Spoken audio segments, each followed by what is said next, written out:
Mm. Okay.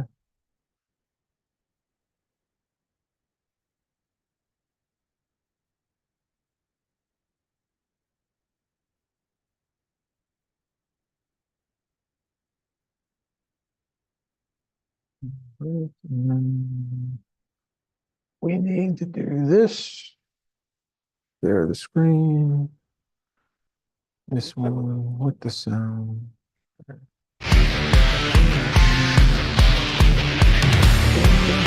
should probably put this up there. Share the screen. This one with the sound.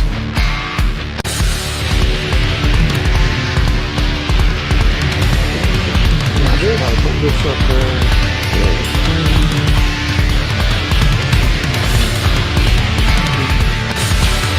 I got some. I put this up there.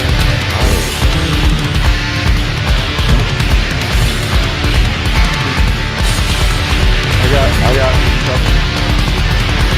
Down the cut here. And what is it on there?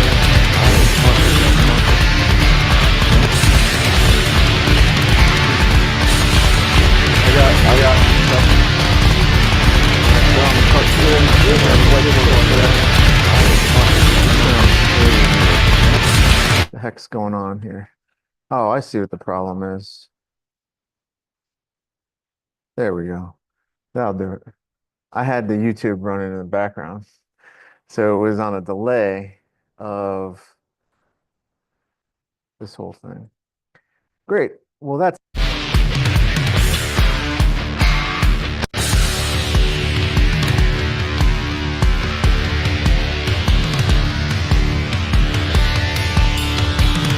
would have been really odd if I didn't notice until all of a sudden I hear myself saying what I just said. Yeah. Everybody, shut up.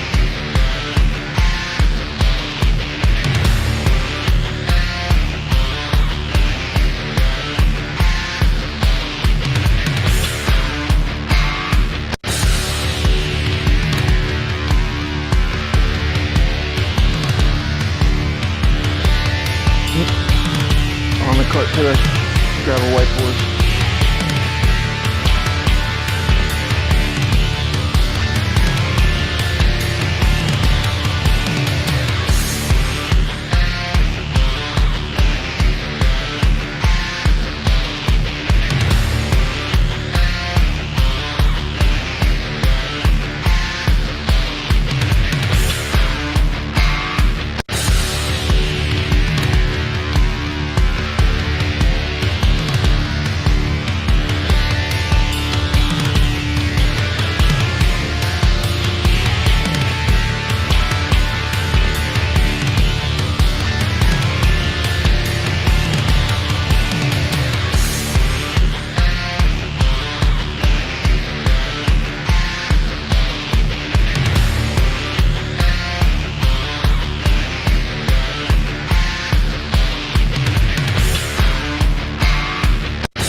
Over there.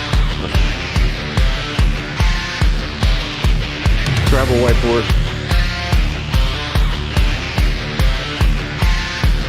On the cart, grab a whiteboard.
They're on the cart today.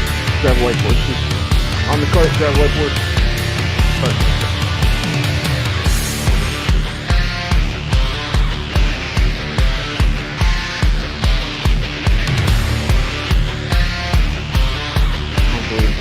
So disrespectful.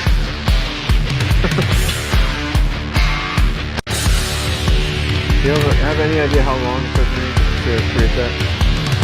Unbelievable.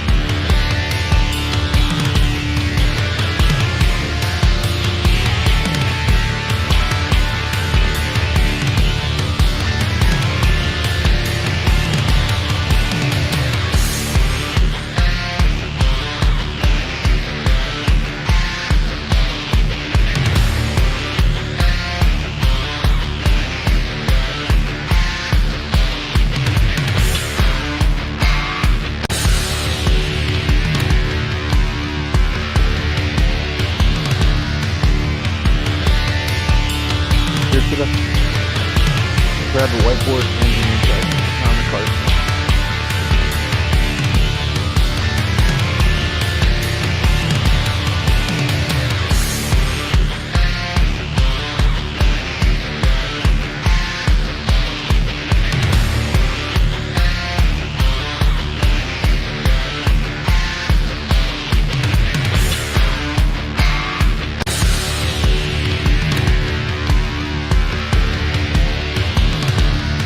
On the grab a whiteboard too.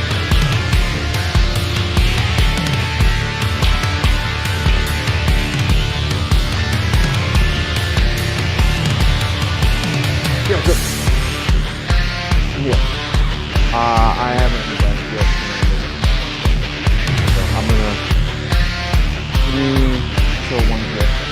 And then we'll figure something out. All right.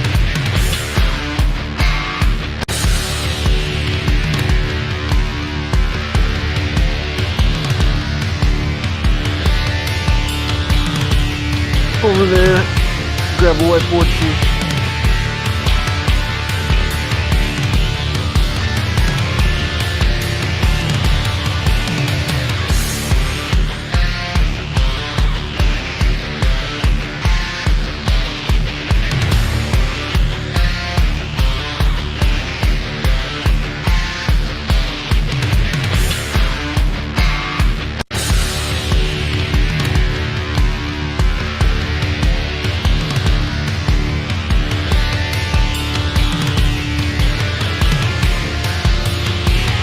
Over there on the cart today. Grab a whiteboard.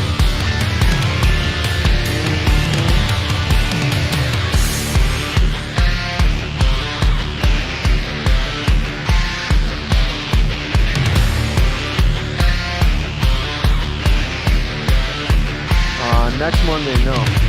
Probably the Monday after that.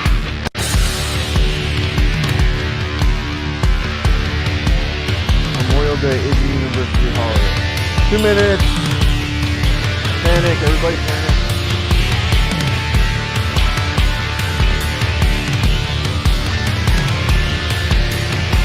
Push up to the over there. Be on your toes.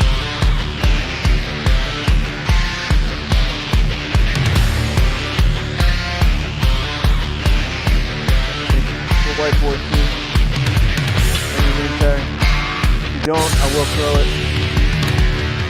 Don't catch it, that's your problem. Over on the cart. Grab a whiteboard too. To avoid any head injuries, please grab a whiteboard.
it's 11.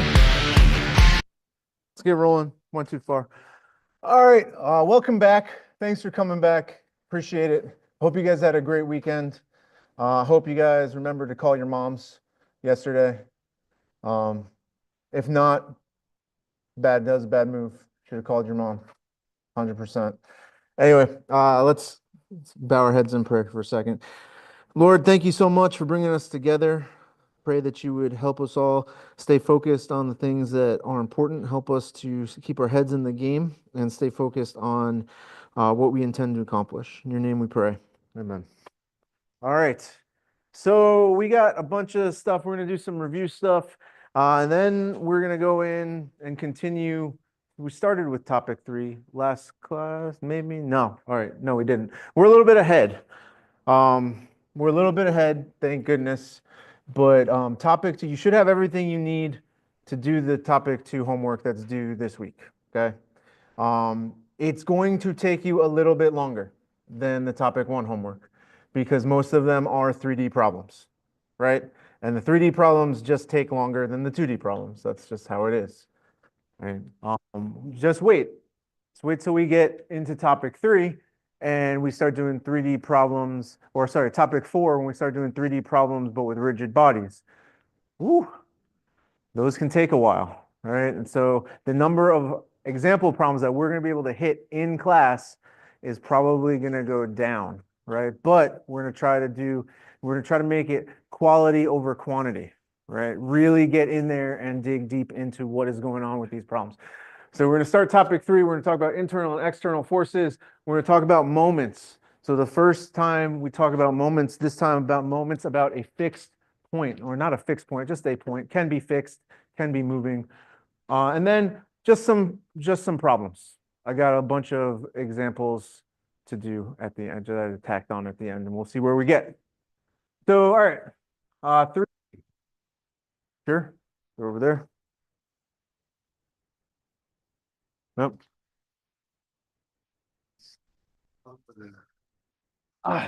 Come on. All right.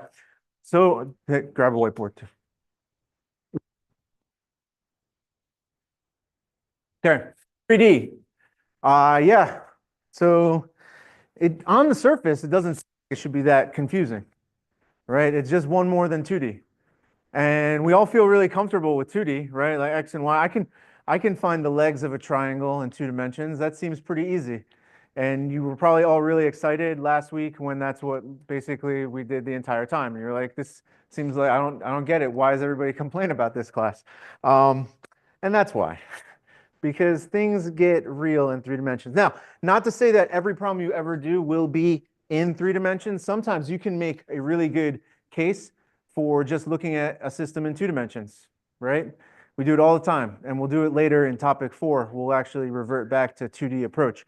But you still need to know what happens when things act in and out of plane, right? So the biggest example I can give you is when we look at trusses, right? We look at bridges and things. We tend to simplify that to a 2D distribution of the forces, right? But what happens when the wind starts blowing? Then we need to a 3D problem. We need to understand that as well. And so it's just the natural progression of where we're at right now. I promise that if you, back to what I said on day 1, right? If you really are diligent about tracking and bookkeeping your vectors, then trust in your math, right? What we've seen so far is it's some kind of, we're going to have to do dot products. We might have to do some trig that we break down a little bit, right? We might have to do unit vectors, right? We just need to take a second when you read these problems and think about what's the best tool in your toolbox that you have to analyze this, right? And when it comes to 3D, that's either going to be doing trig to break it into a 2D vector, right? Like we did where we had to lay that vector down on the ground and then do then we had to resolve it into components there, right? But it could just be, let's find the unit vectors, right? I know I have a cable system and I know that the forces have to be directed along those cables. And so I can find the unit vector. Unit vectors are going to be a really big help, right?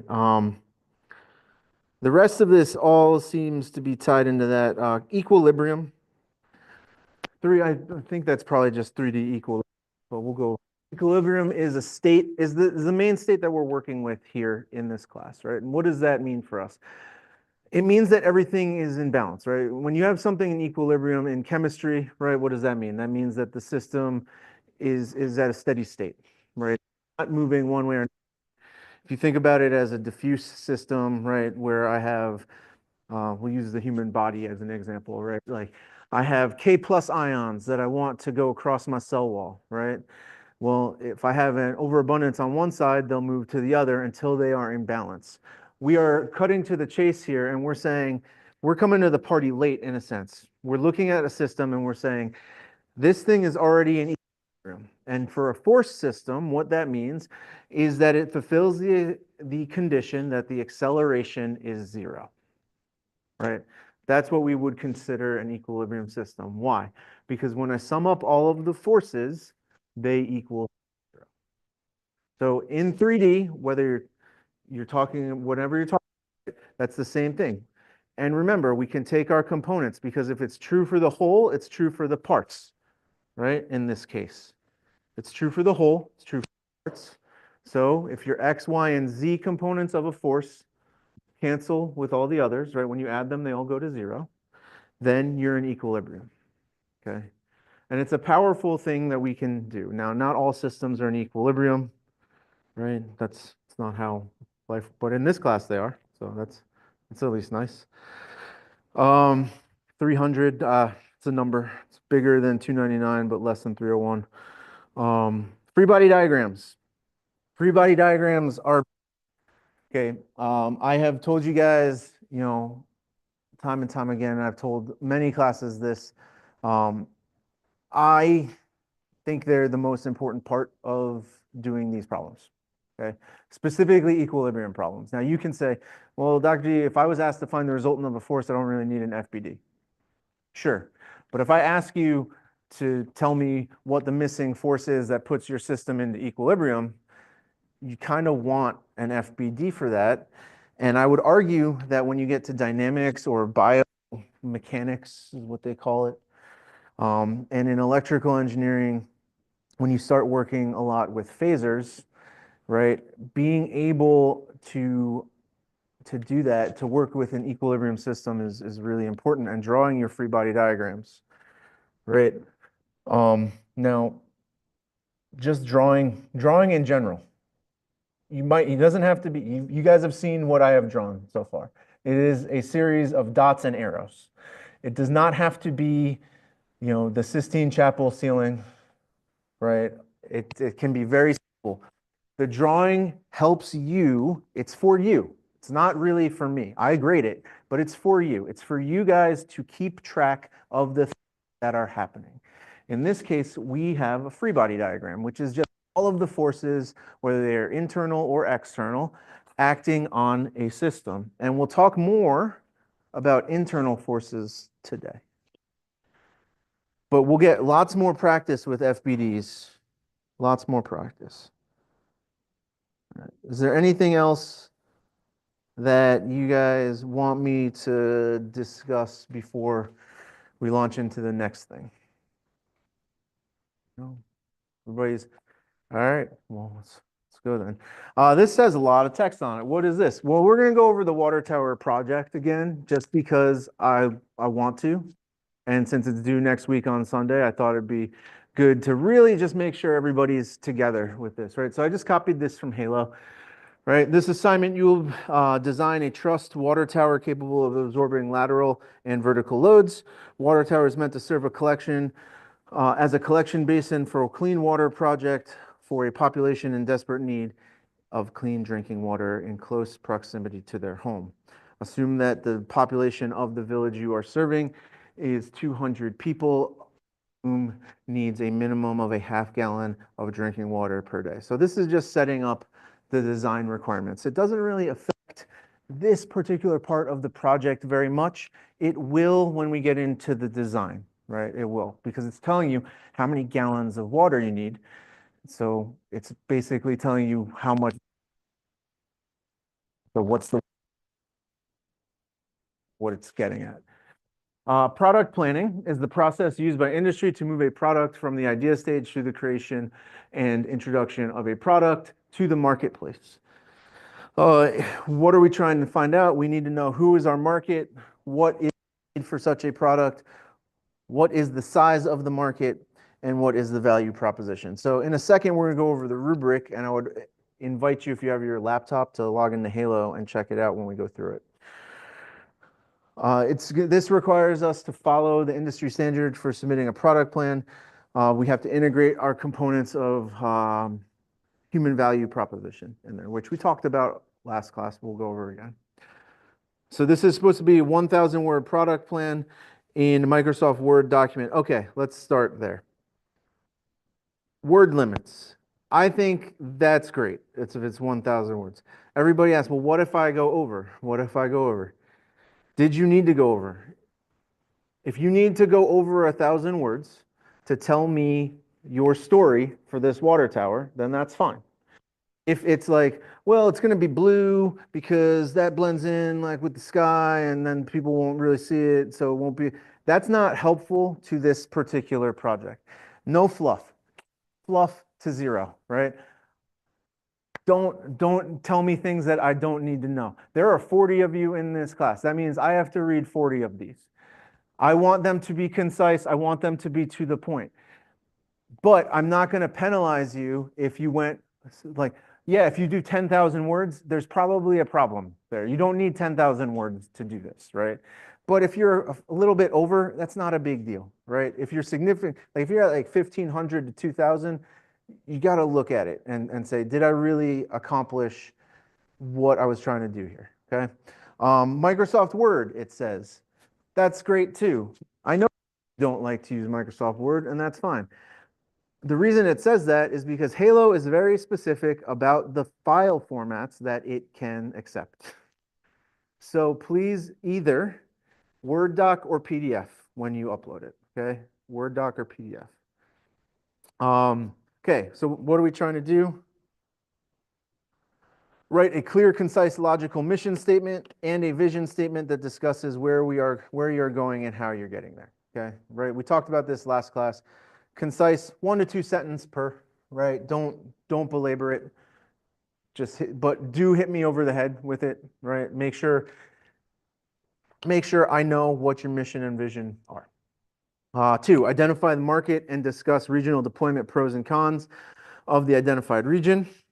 Need analysis in the region and logical decision making, right? So again, remember what we are trying to do here is we're trying to essentially put a proposal that asks people for money, right? So these are all really important questions that you're going to need to answer, right? So where are we putting this, right? Identify where you're putting this. Remember, I said a real world location. You got to do a little research as to where, right? What are the pros and cons of that region? No place is perfect, but is it a better place than else and why, right? What's the need in that region? Are you putting a water tower someplace where, you know, the village is right next to a river? That seems like it might not be necessary, right? So what makes a water tower a good add to the area that you are deciding to deploy it? Yeah, and logical decision making, just meaning that I have a chain of your decisions, right? So I can tell why you made the decisions you made, right? Identify minimum of 3 possible suitable nonprofit partnerships. This is one we didn't really talk about, but I think is really important, right? So when you look at this, right, if you want to, there are other entities that exist, nonprofit entities that work on clean water projects, right? What are their core values and beliefs, and do they align with your core values and beliefs, right? You're basically identifying possible organizations to collaborate with, right? So that you don't have to do all of it. You're just doing the water tower part, but they might do the infrastructure, right? They might give you a pumping system to pump your water a long distance or whatever it needs to be, right? So keep that in mind. Four, an analysis of Christian worldview of how socioeconomic factors affect the surrounding community. We talked a bunch about that last time, right? And this is one of the areas where I would say that a lot of students end up missing points. Is you talk about we always talk about the Christian worldview part, but we're not how we're applying that realistically, right? And so understanding the socioeconomic factors, right? So how does this impact where you're putting it? How does it create jobs, right? What other benefits come with that? How are you making somebody's life better? The human value proposition, right? How are you boosting the quality of life through this project specifically? Okay. APA style is not required, but solid academic writing is expected. We talked about this last time. I told you guys I really don't care what you use. I prefer IEEE. The only reason I prefer IEEE is because most engineering applications will require you to write something in IEEE format. Okay, so like if you ever want to submit a paper someplace, that's going to be IEEE format. It's never going to be APA for engineering. But the real important part, really, is that you're citing your sources, right? That's the most important part. You can't be trying to pass off somebody else's ideas and information as your own if it's not your own, right? And uses a rubric, which we will talk about in a second. And you are required to submit this to Lopes-Wright, right? So make sure you're putting it through Lopes-Wright. If you get a Lopes-Wright report back that's like really high, you probably want to look at it and address why it's so high.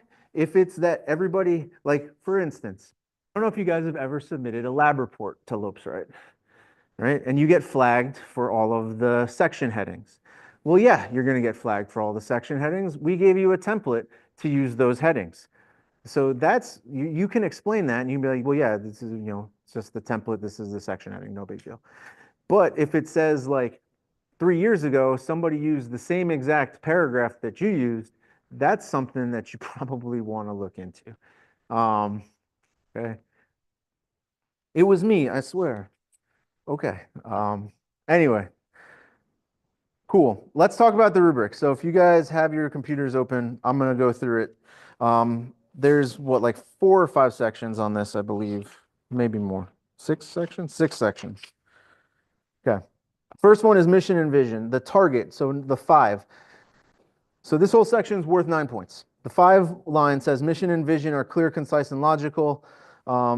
The 2 line says either the mission or the vision is missing, right? So right off the bat, right, if you write it clearly, concisely, and logically, right, you can get full points. If you just don't have anything in that section, you don't get any points. And if you have half of it, you're bound between 9 and 5.85 points, right off the bat. So I would recommend, as per usual with all assignments, I recommend turning in something for each of the sections so that you don't zero out, right? Approaching, either the mission or vision statement is missing, submission is clear and logical, right? So there's different variations here, right? If you're missing one, but you still have strong logic for the other one, you can still get most of the points. But as your logical reasoning decreases, the points decrease, essentially. Okay. Market identification.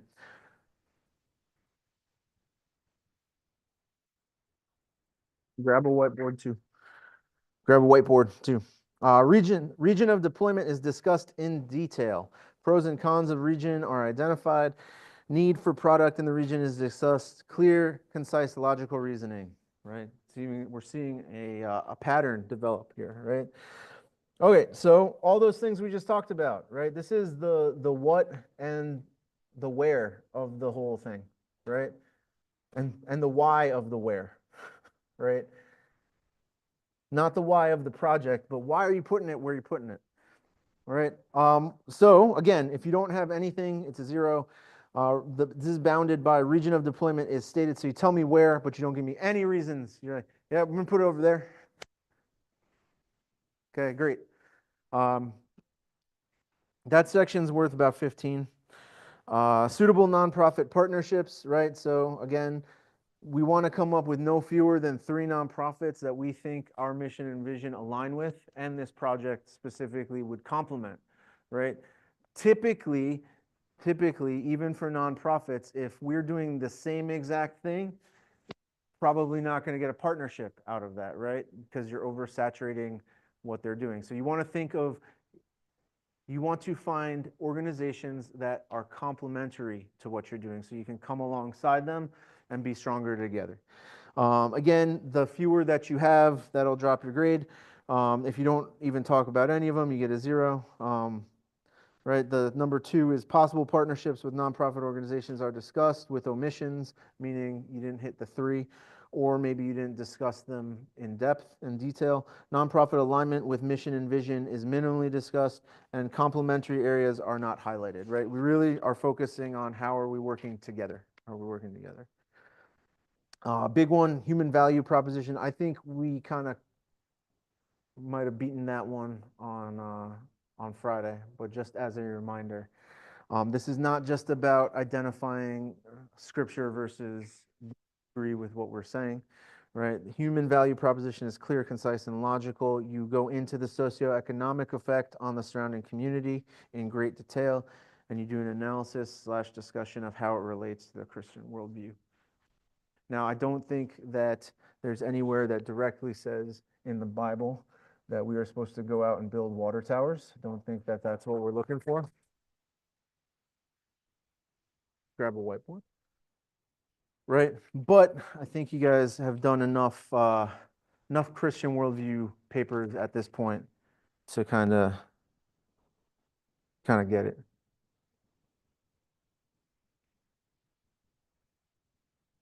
Okay. All right, and then the next 2 ones are kind of more grammatically structured, right? You've got mechanics of writing. Mechanical errors, so typographical errors, right? I take this also to be formatting errors, okay? I'm going to let you guys understand that up front, right? So changes in your font or font size go towards mechanics of writing. Anything that makes it difficult for me to read your paper goes under mechanics of writing, okay? Because we don't have a format section, so that's where it's at. So no mechanical errors present, 3, and then it drops from there. A few. The word few means 3 or more, okay? That is what it means. So acceptable is few mechanical errors. So if you have up to 3, you get 2 for free, I guess, is what we're saying, right? Approaching occasional mechanical errors. That is not descript. I don't know what occasional means, so I will define it for you. That's going to be, more than 3, right? Up to 3, so perfect is 5. Up to 3, you get 4. 3 to 7 will be in the approaching range. 7 plus insufficient. And if I just plain can't read any of it,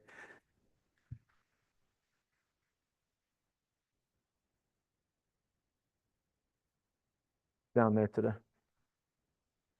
If I just can't read any of it, that's a 0. And then references, right? Documentation sources. We talked a little bit about this. I know it says you're supposed to have a certain number, right? Is that correct?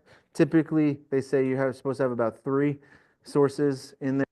I am concerned with the number. I do think that 3 is going to kind of be what you need to make sure that you have everything that you need, right? But if you have fewer, as long as you can make a good case for it, I'm not concerned.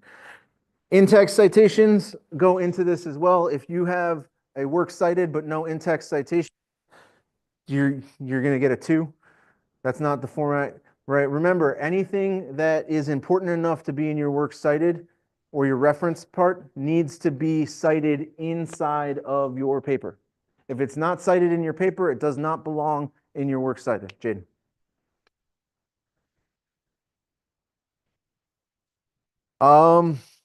This one doesn't matter. This is not a formal writing. So if you want to write in first person, I don't have a problem with that. Also, academic literature seems to be tending away, like papers. academic papers that are published in journals, it seems to be tending away from third person currently. And I think that's because my generation is starting to come up and we hated that. That's why. It's super formal. It doesn't really make a difference in my opinion, but here we are for this paper, use either first or third. But if you switch tense throughout, switching tense throughout is going to cost you mechanics of writing, right? Whichever one you pick, use it the whole time. Okay. So yeah, you don't do that. That's then either rewrite the whole thing or rewrite that sentence. All right, that's a choice for sure. All right, cool. Before we get into this, any questions? Any questions? Anybody feeling okay about this? It is due on Sunday by 11:59:59. Ref.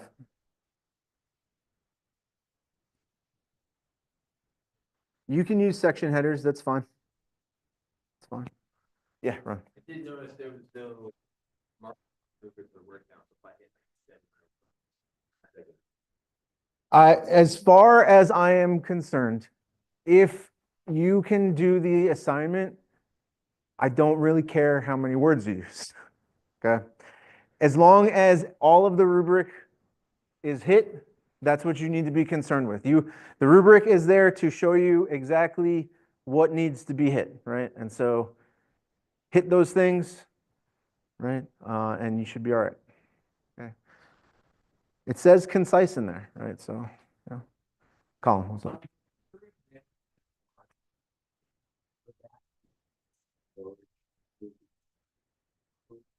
Think of it, yes, but it's more broad than that. It's more, think of regionally, right? Like a global region where you want to deploy this. If you can zone it into one specific place, that's fine too. But what we're concerned about here is it's a more sense of where would it be good for us to have this water tower, right? Assuming that you're going to pilot it with a single village of 200 folks and then expand that elsewhere, right? Yep. Cool. Anything else? All right. Concept question. Get your whiteboards ready. We're going to try this today. All right. So here's in 3D. When you know the direction of a force but not its magnitude, how many unknowns corresponding to that force remain? And your choices are 1, 2, 3, or 4. Please put A, B, C, or D on your.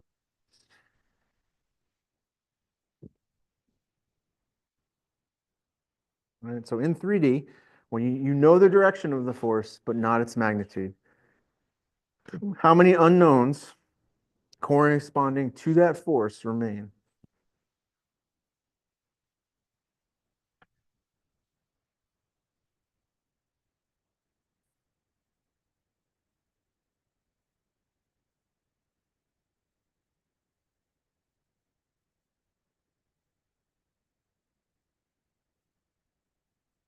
When you're done, yeah, what's up? No, if all the markers are off the table. Actually, here, I was the last one. That's all I got. Borrow one. Can somebody let Monzer borrow their marker? Oh man, tough. What's up?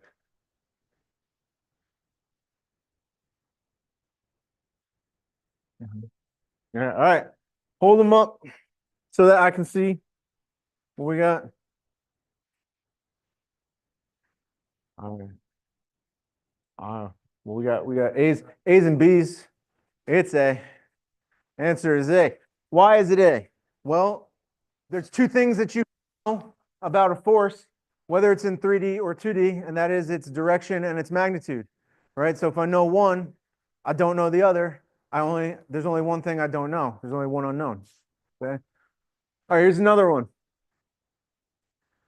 If a particle has 3D forces acting on it and is in static equilibrium, the components of the resultant force, some of the forces X, Y, and Z, have to either A, sum to 0, have to equal 0, have to be positive, or have to be negative.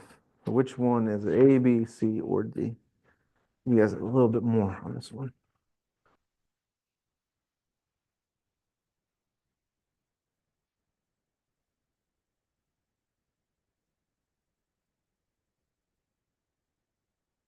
Yeah, when you're done, you can hold it up with the answer facing me.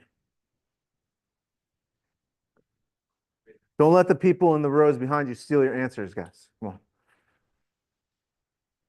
We got B, these B. Looks like, all right, one more time. Raise them up. We got,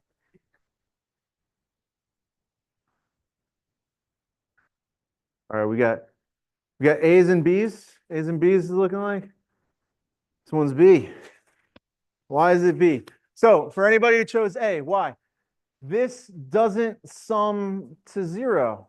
Well, it does, except that one's in the I direction, one's in the J direction, one's in the K direction, and you can't sum across. The resultant there is actually non-zero, right?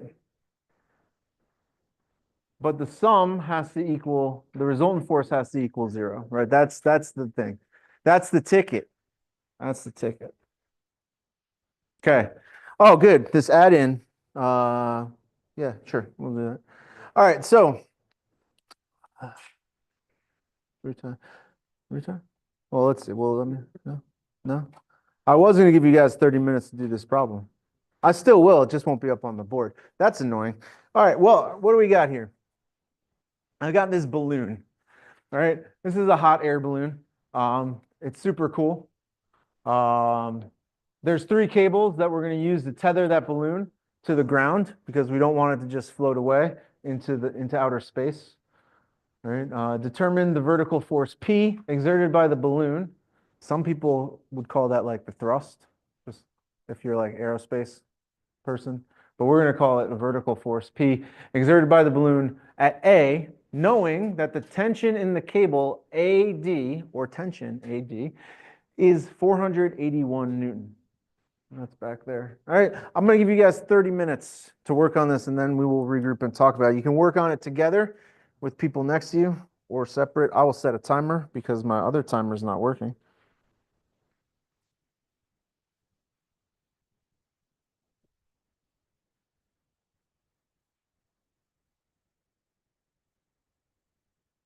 There we go. I'll walk around and answer any questions in a second.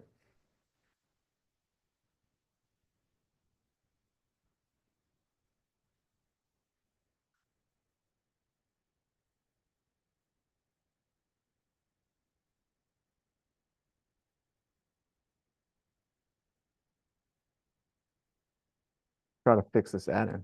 I'm going to do.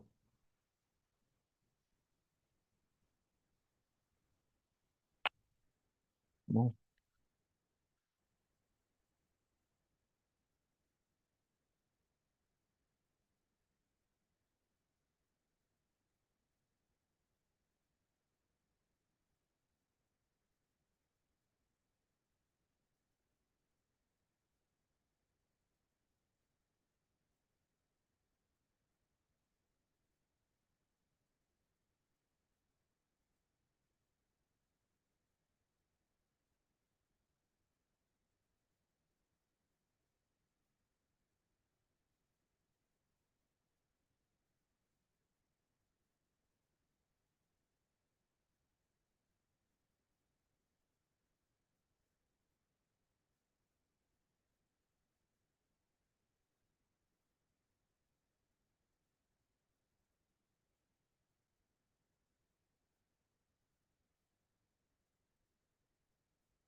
Minutes.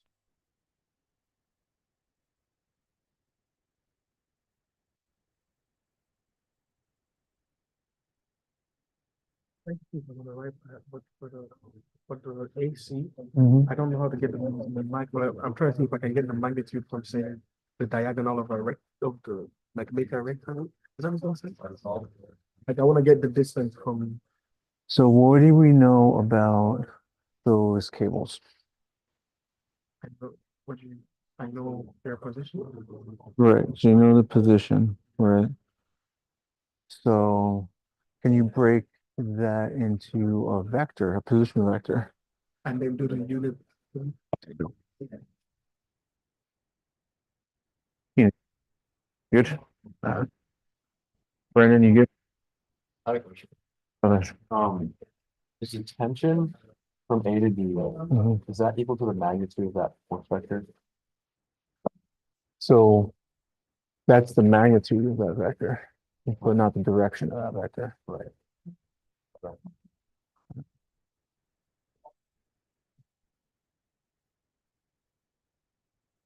You guys good?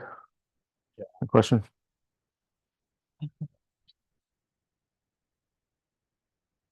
Come on. What you got? What do we know? You know, what is going to, so,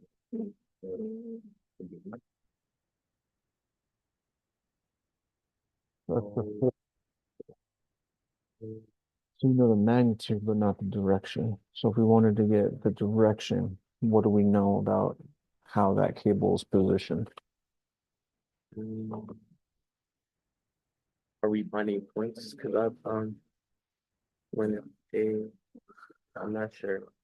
So if I ask you to write me a vector from A to D to describe the position or the way that that cable looks, how would you do that?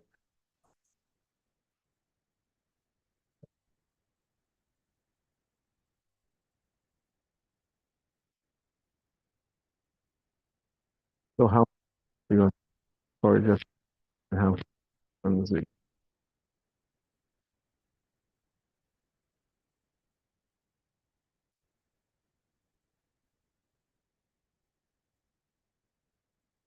Right, so It'll be negative. because you're going from negative, so with the X, and then with the. So does it go straight down?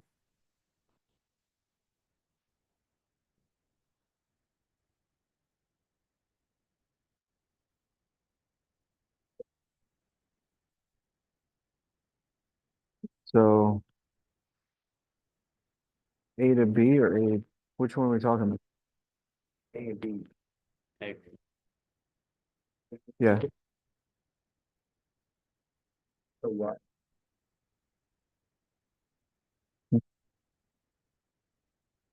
direction go from A to B. E or A?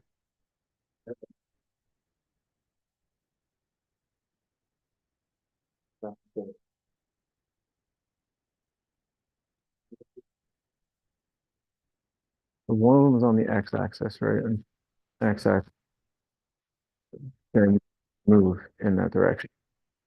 One of them is perpendicular to the x-axis. Yeah, so that's going because you don't have to move in the x direction. You're saying or saying parallel to the point A. Oh, sorry, Z would be zero, but. Are you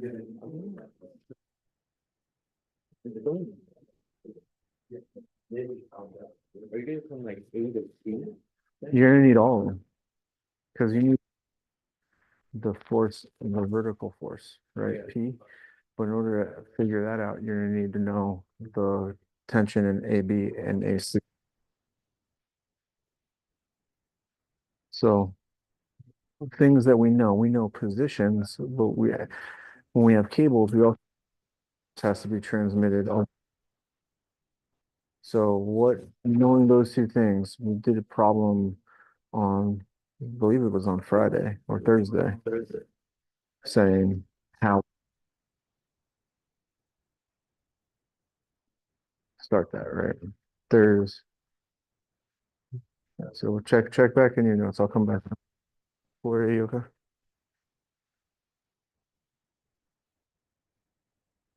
Very good.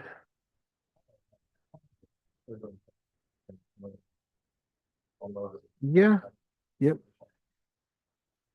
Similar. So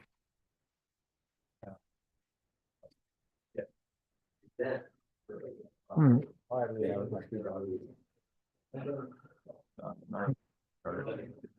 mean, I know we have attention in AD.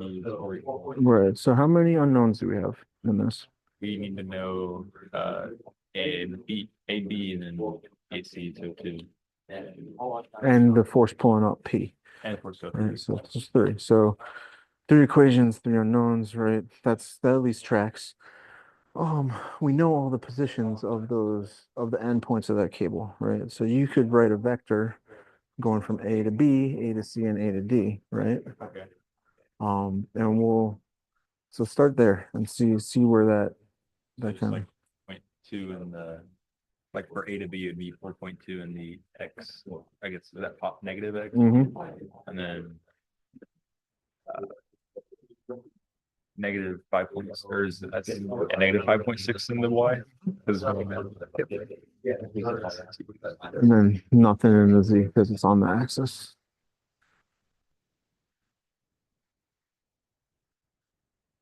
A sec. And then so call. I'm Okay. wondering if there's multiple ways to solve this kind of problem. What do you mean? I was gonna just solve it by components. Just to find the. Sure, but are those forces or are those positions that you have there? I think they're just positions. They are just positions. So how would you convert from a position to a force? What would allow you to do that? Direct. So you have the directions. There's a very specific thing. So if I ask you for the definition of a vector, right? How can you write a vector? Right, and what's the direction? Those are the distances. Are those the direction? So let's put it this way. Let me ask you this way. Those forces, are they, how are they directed in this system? Because we have cables, right? So how are they directed along those cables? Are they in the same direction as the cables? Do they even correspond to the cables at all? They're in the same direction. Okay, so you would potentially need angles for them, but that seems arduous. You got a lot of positions, and you have your position vectors. I would argue if you're going from A to B, your J direction one's probably the wrong sign, because you're going downward from A, Yeah, right? I really like that. The rest of them look okay. So how do we take those and how do we find? Look back in your notes. Oh, well, that's gonna be a problem. You're on the right track with these distances, right? There's something you can do with the distances that helps you find the vector, the force vector. Okay. Yeah, that's all. Okay, let me know. Is that all right? All right. Go outside. We'll talk. Sure, so, am I maybe? I'm confused, because I'm looking at this example that we did, Mhm. and I'm comparing this one and with that, Okay, so I So- think that there might be angles So you're- involved with that. there is in a certain sense, but it's not angle. So, unzoom, please. All right. See. There was another problem that we did that's a better example. These two as well. It might be from one thing. Let's see. It's the one with did we do it? I don't even know if we did it actually. No, don't talk about it. So I didn't know if there's like a unit vector. Yes, There is, that's what you're wanting to do. okay, Alright, because I know that where is it? There was thought we did one similar to with this. the unit vector. Yeah. If we did it in 3D, it's similar to a 2D one. Just so yeah. So you have the angles, right? Well, you don't have the angles, you have the positions. So you can write a position vector to any of these Okay. three from A, Like the right? eye. Mm-hmm. And then once you have that, so that's gonna, these cable, the distances are Mhm. gonna be the same unit vector as the force going along there. Okay. And so then you would have your IJK components and you can get three equations, three unknowns and solve them. Right? I'll try it that way. Yeah, Thank you. but you're right. You do need some information about the position because otherwise you can't do it. Yep. Um, theory. So no, No, and it's not. that's a lot of, it's gonna be a lot of hard work that you don't need to do. Right. So there's another way that we've been kind of doing this, right? If I give you just distances, right? What do we know about how forces transmit along cables? Sure, it can't be, it's like playing pool with the rope, like you can't do it. Right, so you can't compress them, right? But it has to be in tension. But if I was to pull up there, right? All of the force that I use to pull up should transmit through the cable specifically, right? Like along the cable, right? Okay. And so if I know the direction that each of those cables points in, right? I can use those distances to come up with a distance vector from like A to C, A to D, and A to B, right? That'd be like, just like some of the squares. So that would get you the magnitude of it, Right. right? But how do you get the direction of it? I would think it would be the angle, but So it is and it isn't, okay. because there's another way that we talked about in 2D, specifically last class, right? And we talked about it a little bit at the beginning of class today. I'm trying to tell you, but I know. not tell you. I get it.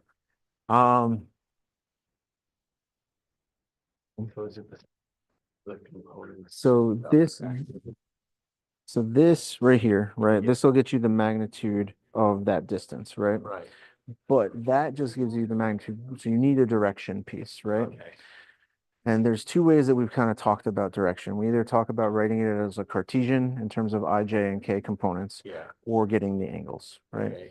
But there's another very specific type of vector that we talked about, The unit the vector. unit vector.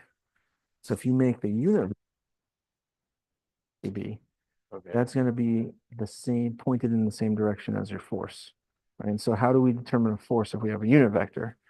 By the unit vector by the magnitude. There you go. So if you know the vector, the position vector, and you divide by its magnitude, you create the unit vector. Mhm. So pretty much have that, so you can magnitude. Mhm. Yeah. So that's not the unit vector yet, right? That's just the actual vector. So yeah, you got to divide by the magnitude of the position. We have to do that for each one, like Yes. have a R, AC, R, A. Yep. Yeah.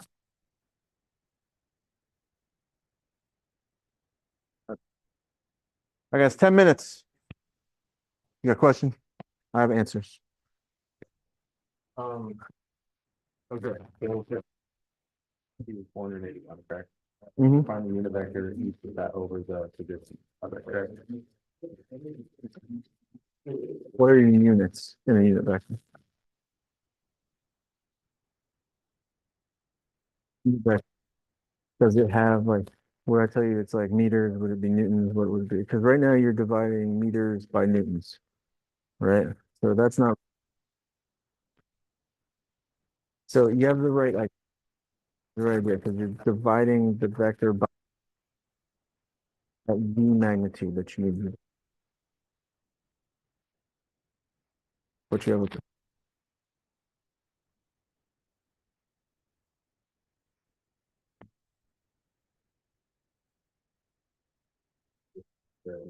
Yep. So that's what I was doing. Like, I didn't have a number for that. Right. For the first position, it's 7. And then that would be. Okay. So remember that when you are doing this, the end unit for it, they have to cancel. Unitless, right? And so in the case of the AD, yeah, you had to write.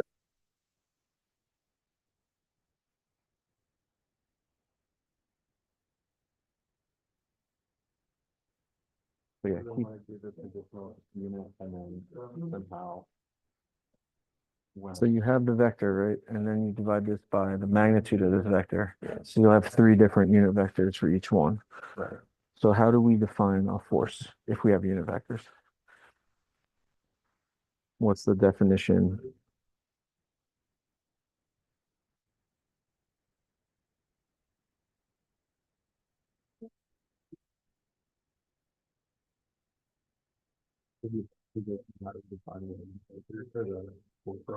Yeah.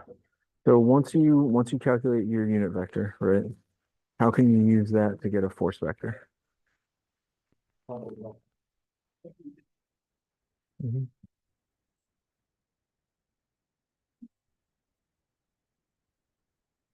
Yeah, so you multiply,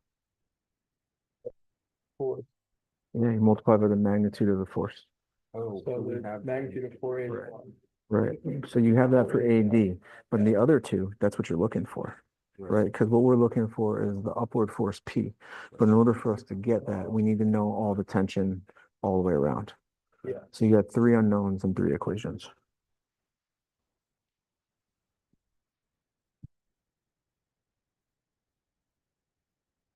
Yes, good. Questions? Good. All right. I like the confidence.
I guess 5.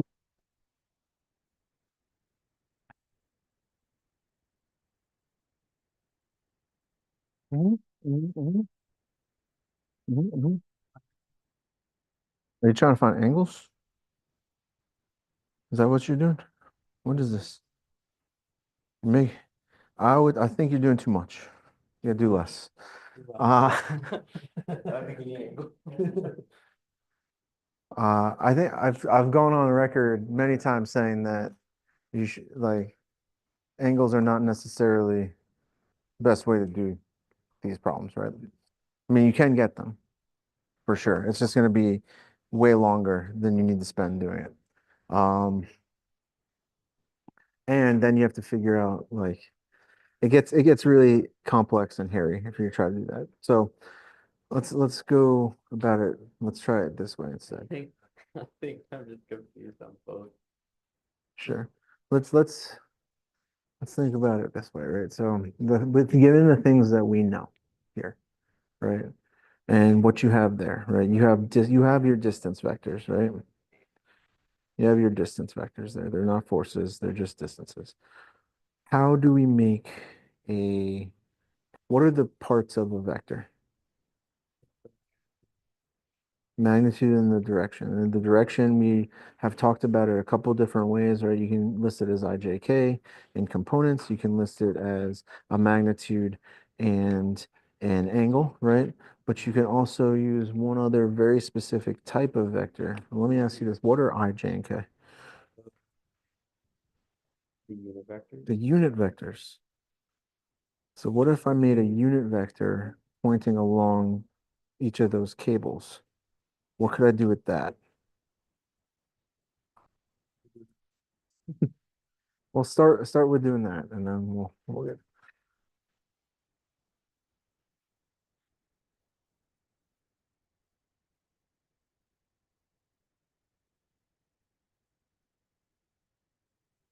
Uh, 3 minutes. I'm gonna have to get a timer app. It's ridiculous. Thanks, Microsoft.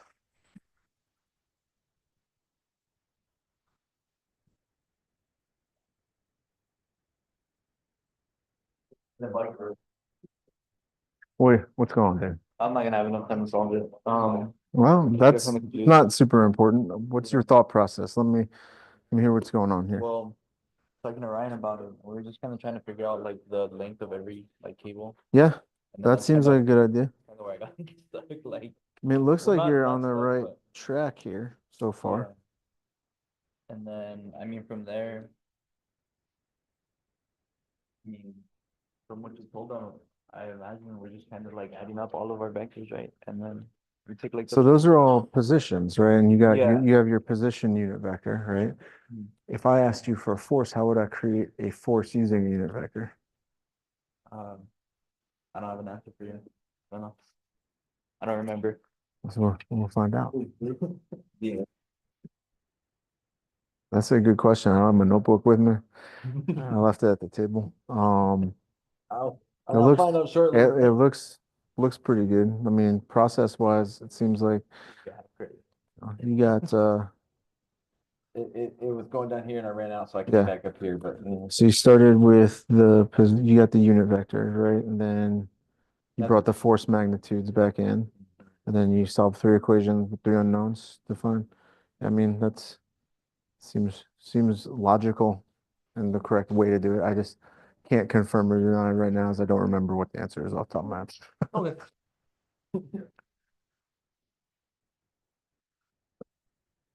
Two more. One and 12 seconds. 10. Oh man, you guys are in the zone. Jeez. 50 seconds.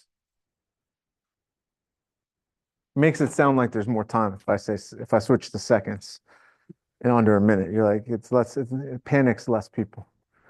Anybody have any last minute questions literally on this one? I'm not planning on going over any of this. So, yeah. Uh,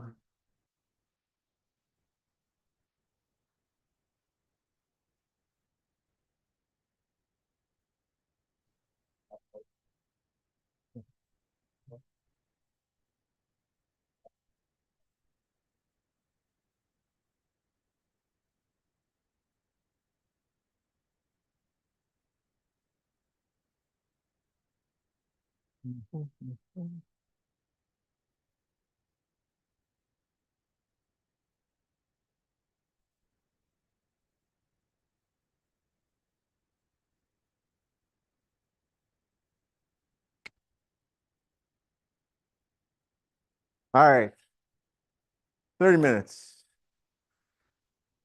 Playing music? No, I'm not. I will not be changing my audio settings. Appreciate it. That's just as much of the Fraggle Rock theme song as I can get away with before Disney shuts us down. All right. Okay. So what are we doing here, right? So this one's tricky.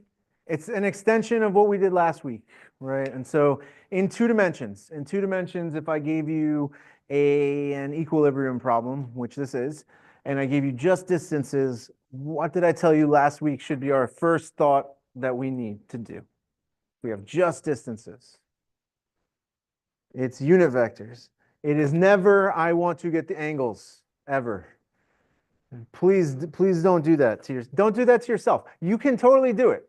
It's doable. It's going to triple, maybe quadruple the amount of time that you need to spend doing this problem. Okay. All right. And so what I'm telling you right now is that if I were you, unit vectors would be one of the things I would probably study for the quiz that's coming up next week. I would also, anyway, undo, there we go. So here's my lovely free body diagram, which everybody can totally see and has no problems. I was walking around, everybody's FBDs look good. Like you guys did a good job with the FBDs. Everybody's I saw, let's put it that way. All right, so what do we have? Right, we have the force pulling, which we were told is P in the problem statement. And then we've got three tensions. In this case, we don't know what P is to have equilibrium, but we know the tension in the cable. In real life, you're going to know what P is and you're not going to know the tension in the cable, right? Because that's, I would argue that how would you just know what the tension, apparently you only know that, right? But in this sense, from a mathematics standpoint, this is how we have. So what do we know? What do we know besides all the distances, right? And the fact that all of cable tensions are pointed along the cables, which is really important fact, right? We know that P is a vector that has magnitude of P in the j direction, right? This is pulling upward. We know that TAD is the magnitude of TAD times the unit vector of AD, right? And TAD, the magnitude was given as 481 Newton.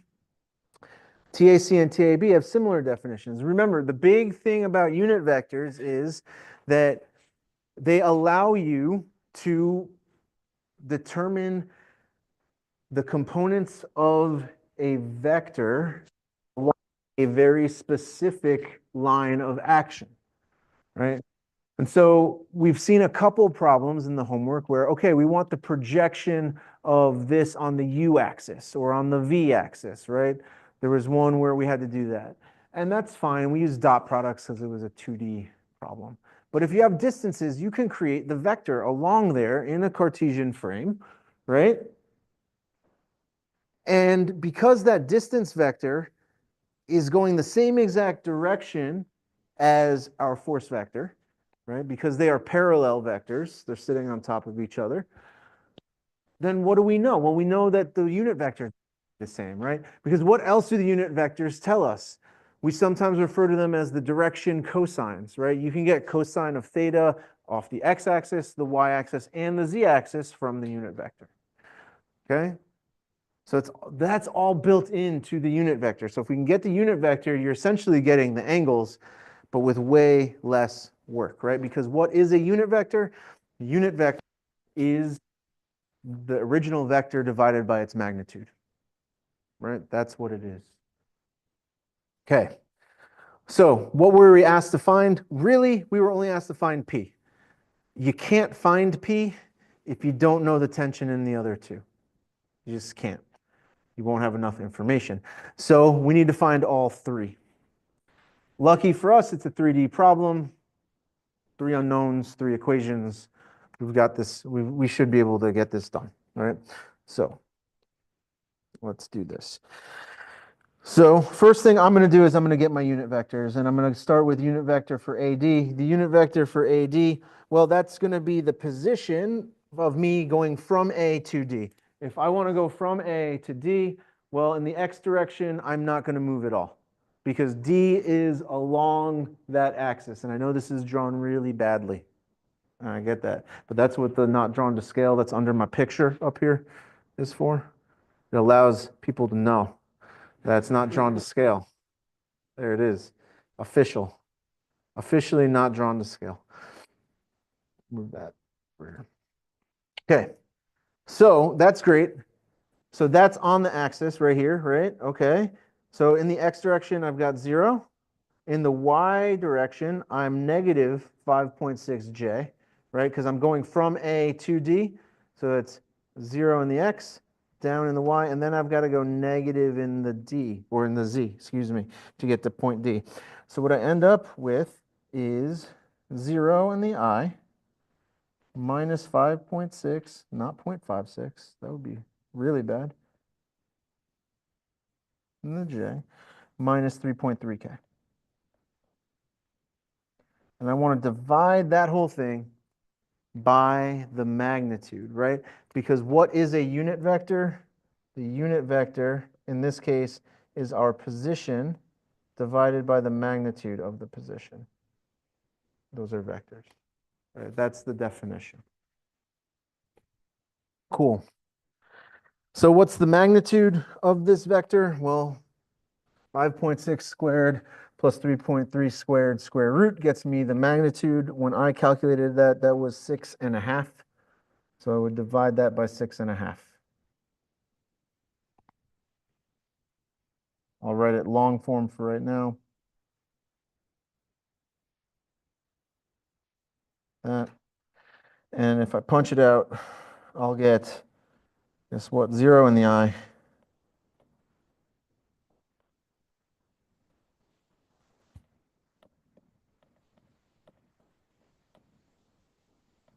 I'll get this. And I'm going to leave that fractional like that for this particular problem. Why? 6 of one, half dozen of the other. That's why. Doesn't really matter.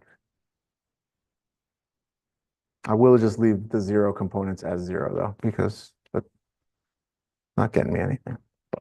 Anyway, cool. Does that track with everybody so far? Because we're going to do that 2 more times. So a lot of this comes down to rinse and repeat, right? A lot of this process is rinse and repeat. So we got the unit vector. Now we'll get the unit vector for AC. Why? Because that's the next one that I did. Does it matter what order you do it in? No, but you need all 3. Given that, right, unit vector for AC should be what? Well, if I'm going from A to C, the position should be, well, in the X direction, that's going to be 2.4 in the X direction, right? We're off that axis by 2.4. 2.4i. In the J, still going to be, each one of these is going to be minus 5.6J, right? Because we're always going from A. And this is, the world's best hot air balloon because it stays straight up and down the entire time. It doesn't go left, right. There's no wind. It's perfectly clear. I also, and unrelated to hot air balloons, well, not unrelated to hot air balloons, but to statics. Because I saw this video where somebody told me that gravity doesn't exist. It's just everything has, it's whether or not your density is greater than that of air. Because everything's just floating. There's no gravity. But unfortunately, in this class, there is gravity. It's true. 100%. Which brings me to my next point. Don't believe everything that you see on the internet. It's not good practice. If you take this is going to be 7.4 if we take the magnitude. And so I will rewrite it over here.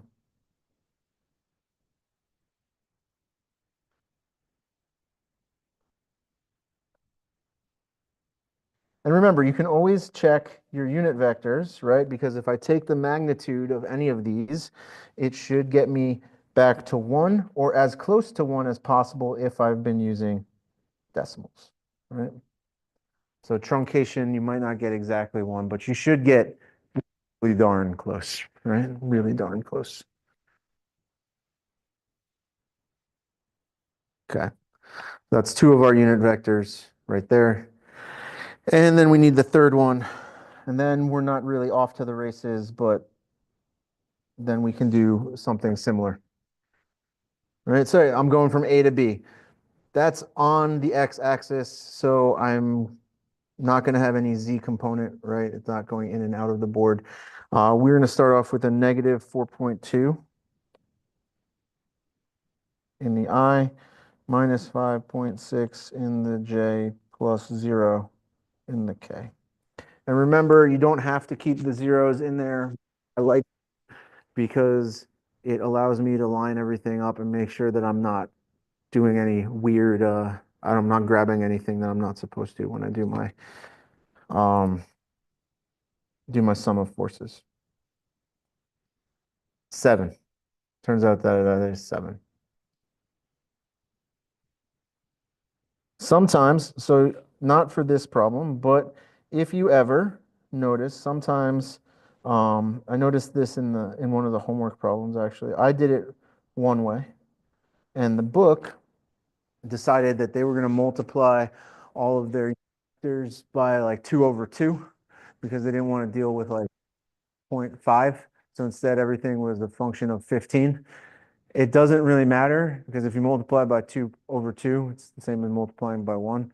It doesn't really matter either way. But sometimes if you notice stuff like that, numbers can be different. They're multiplied out, right? It'll come back to be the same. Okay, so those are our beautiful unit vectors. They're kind of gross actually, but that's fine. Get rid of this right now.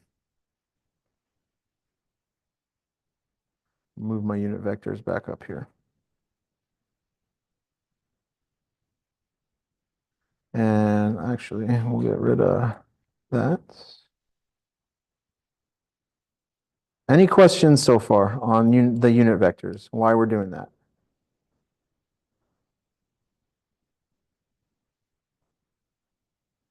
Nothing? Yeah.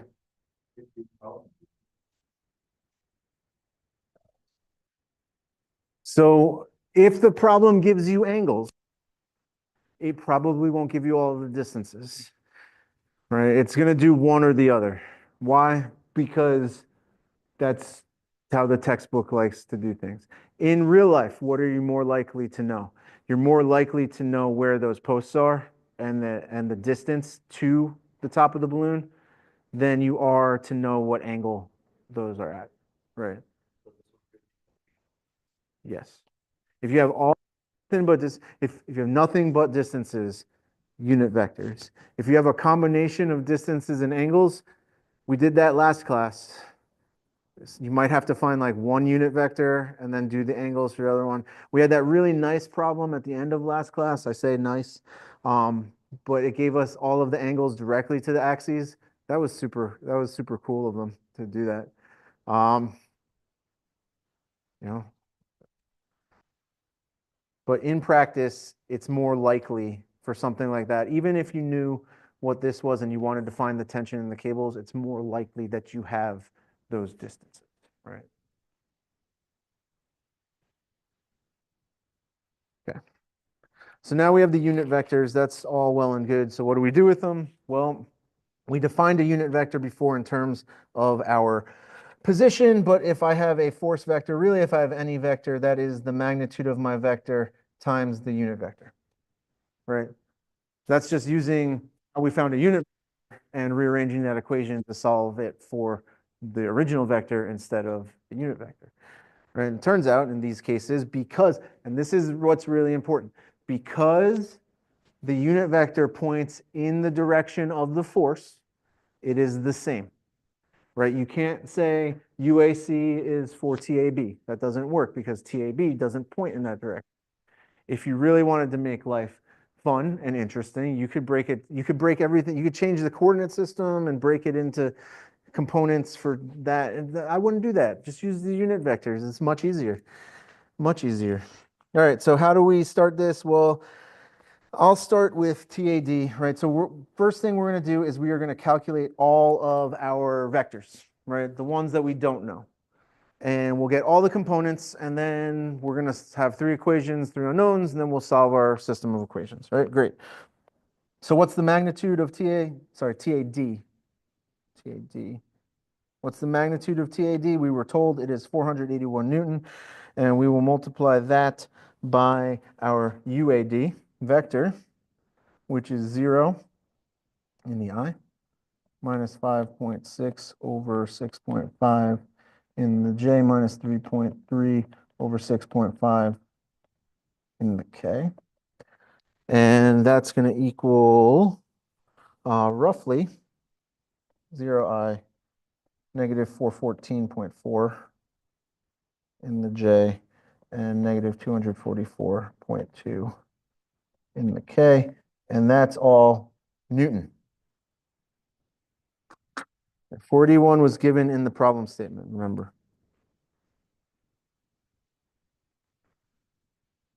I'm going to put a blue dot next to that just so you guys can see that it goes with TAD. Let's do TAC now, which I'll actually write in the color that I used in my free body diagram, so it corresponds. Same thing, right? Except that we don't know the magnitude of TAC, right? That's one of the things we're looking for. So all of these components here, which apparently got messed up when I transferred.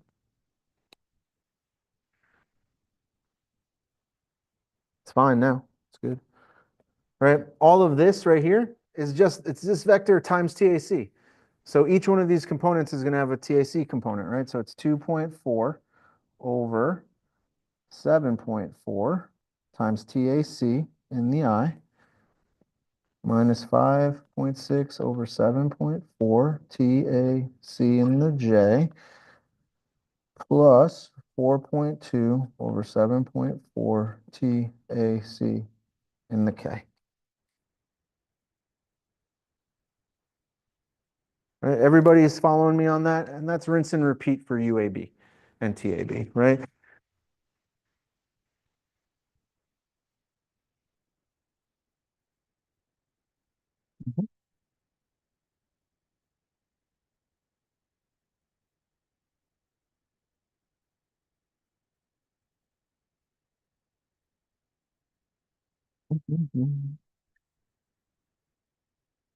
Okay, let's quick do TAB.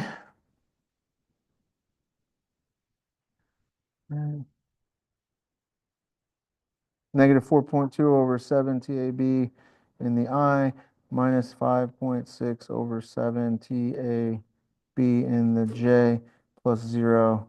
Okay, now I'm going to bother writing TAB because it's just 0. Okay, 3 equations-ish, right? We haven't done the sum the forces now. But we also have our other vector, P. P is just P in the J direction. We know the magnitude is going to be P, and it's in the J direction, right? Because if we look at this right now, 1 unknown, 2 unknowns, the third one is P. Okay, third one is P. So get rid of this so I can have a little more space.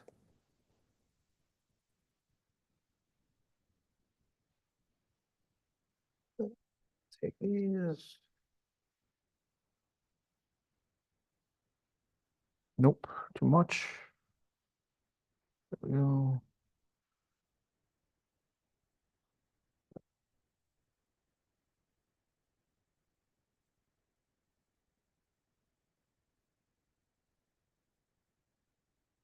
Okay. There we go. So now we got to sum our forces, right? It doesn't really matter which direction we choose to do first. I will start with the I direction forces first, or the X direction. right? This tells me that the sum of the forces in the X has to be equal to 0 and is what? Well, I'm just going to grab all of my I components. Well, that's a 0 I, right? So I'm not even going to bother writing that. That's 2.4 over 7.4 TAC minus 4.2 over 7 TAB. I call that equation 1. In the J direction, sum of the forces in Y direction is equal to 0 is equal to, well, in the J, I've got negative 14.4 minus 5.6 over 7.4 TAC minus 5.6 over 7 TAB plus P. This P is going upward.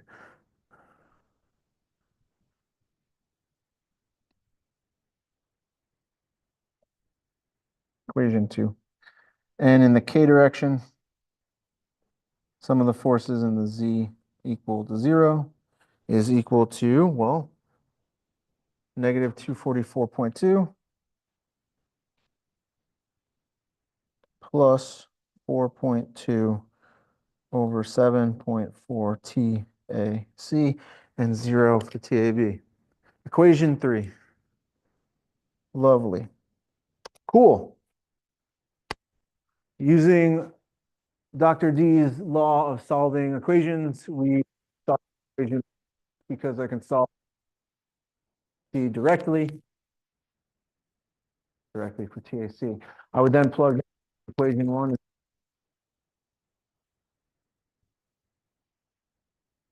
No. I would then plug numbers into equation 2 to solve for P. How do you know how to do it? Well, it's in my notebook. So do you have to do it that way? No. In my mind, the easiest thing to do is, remember, look for what can I get immediately? I can get this immediately. I don't need to do any other substitution or anything. We will take it, right? So if I solve equation 3 for TAC, right, what do I end up getting? I'll just write the solution. You guys can check me. It's 430.3 Newton. That's what I get. Right, so we solve 3. We take this number. We're going to come up here, right? Why? Because then I can solve for TAB, right? You don't have to do that. You could take it up here, right? And then you can get an expression for TAB, right? And then plug that in to equation 1 and solve for P, and then go back and solve, right? You could do that. I would not recommend. I don't think that it's efficient, but anyway, if we plug that in here, right? If we plug that in, we end up being able to solve for TAB. That's going to give us, whoa, that's going to be sloppy right there. Was it like 200? I got 232.6 Newton. So now I've got both of these, right? We come here. We come there, right? We solve, now we can solve directly for P, right? And notice the cool thing about the equation is you understand that if you look at this, right, that indicates immediately to us that we're in an equilibrium state, right? Because in the J direction, all of our tension is in the negative direction of our lifting, right? Which means it's counterbalancing it, which is exactly what we would expect, right? It's exactly what we would expect. So if we plug in here and solve for P, right, what do we end up getting? A number. I calculate that P is 926.1, bless you, newtons. Feel free to double check my maths. Feel free. Yeah. That's a thing that might happen.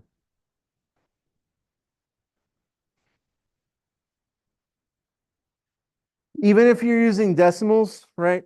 Even if you're using decimals, keep the whole number stored in your calculator and use as much of it as possible until the very end, right? Whatever you write down on the paper is, but when you're doing your calcs, try to keep as much, because rounding will also argue Newton together when you're talking about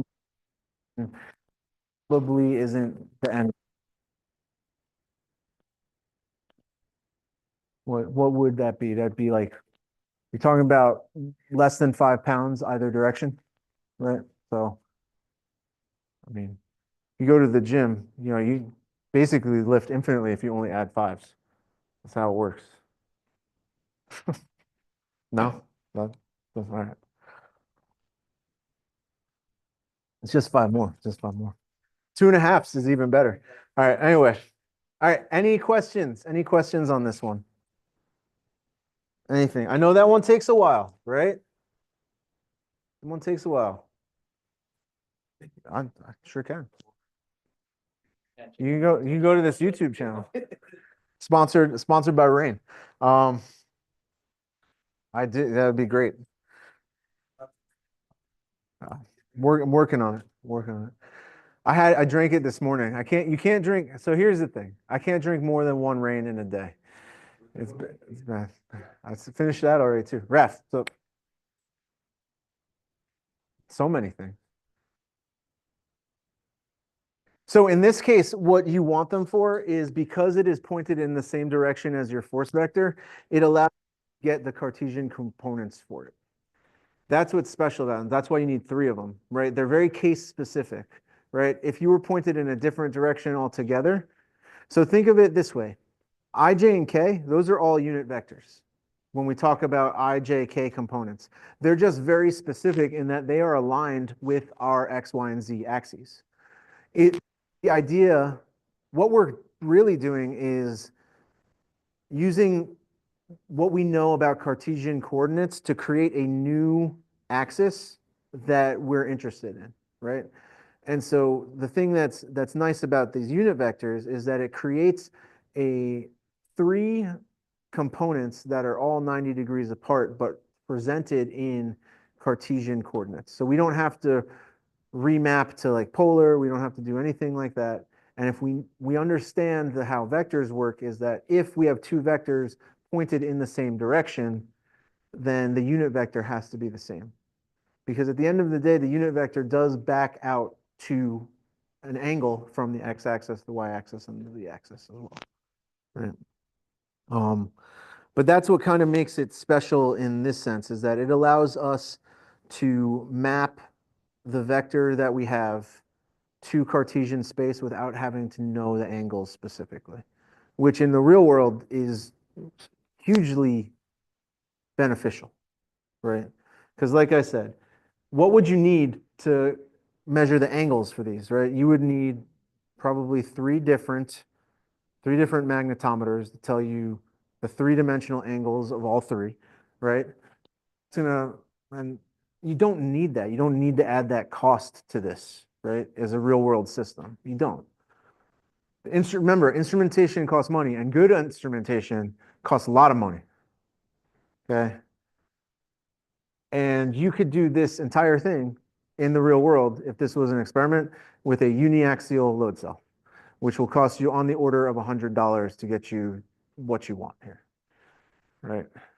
Maybe not that big. 1,000 Newton is probably, you're less than $1,000 though, still, for something that large. So, think about it, right? Like, I know, and I told you guys this on the first day, this class lacks context, and it's really about getting comfortable with the math, but I will try to bring this back to other things that you will see later, because it is important. This is a foundation, right? Like, we don't just teach you this and then,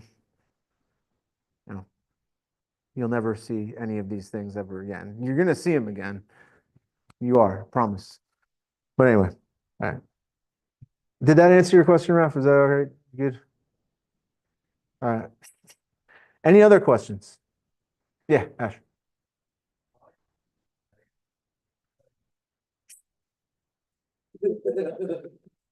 Your answers are all negative. What did you do wrong?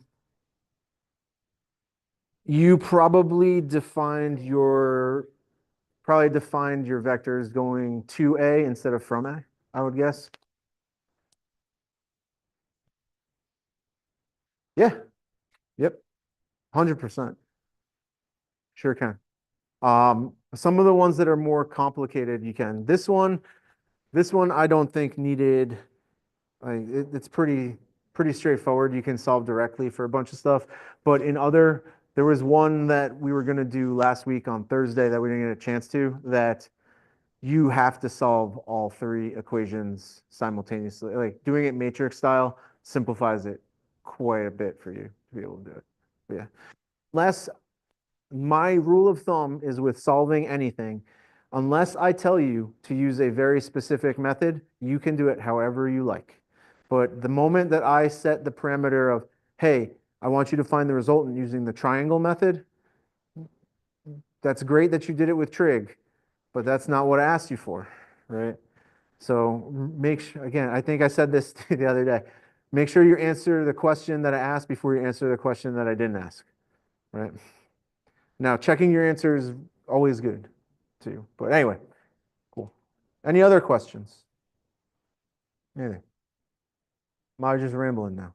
All right, cool. Let's do this, right? Another whiteboard question here. Four forces act at point A, and point A is in equilibrium. Select the correct force vector for P. Is it negative 20I plus 10J minus 10K, negative 10I minus 20J minus 10K, plus 20I minus 10J minus 10K, or none of the above? What do you guys think?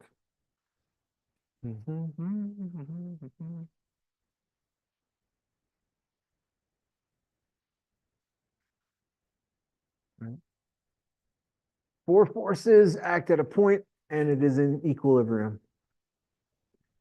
I mean, static equilibrium. It might be in chemical equilibrium too. Possibly thermal equilibrium.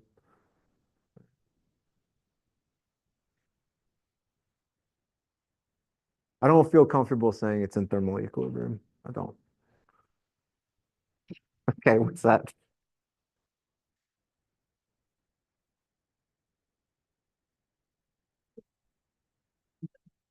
But you like, you came out negative, I was like, I was getting negative, how does it know? You flip the leads. So that's so it's expecting to see current flowing in a specific direction, and so when it sees it going from the other way, it has Ohm's law programmed into it. That's that's what it is. Yeah. All right, what we got? We got let me see them.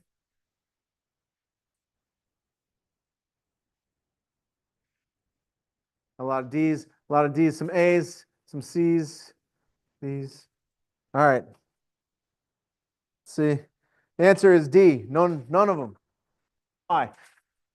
This has to be the exact opposite of all three of these. This one's really nice because these are all in single components, right? There's one in the X, one in the Y, and one in the Z. None of these vectors are the exact opposite of these, right? You would need this to be negative 20I, negative 10, and negative 10, right? This one's close, but it has them flipped, right? So it's actually, all right, last one. In 3D, when you don't know the direction or magnitude of a force, how many unknowns do you have corresponding to that force? So you know absolutely nothing. How many unknowns do you have? A, B, C, D. When you don't know anything, what don't you know?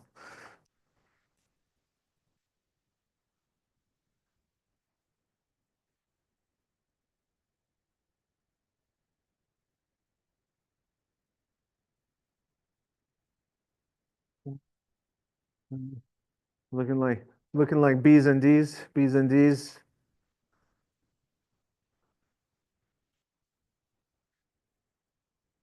Let's see. Let's see. It's C. So you You don't know the direction or the magnitude. So how many unknowns do you have? Well, you have the X unknown, the Y unknown, and the Z unknown, right? We don't know anything. Well, there you go. All right. I mean, if it was in 5 dimensions, you wouldn't have to worry about that. It probably already is in 5 dimensions. I mean, because you are based in 3 dimensions, you cannot physically comprehend the extra dimensions. And so it's very foolish of us to assume that everything just exists in 3D. Okay. Also, I've never seen atoms, so I don't believe that they exist. Because if they existed, wouldn't I feel them when I walk through the air? Right? And I don't feel them. But anyway.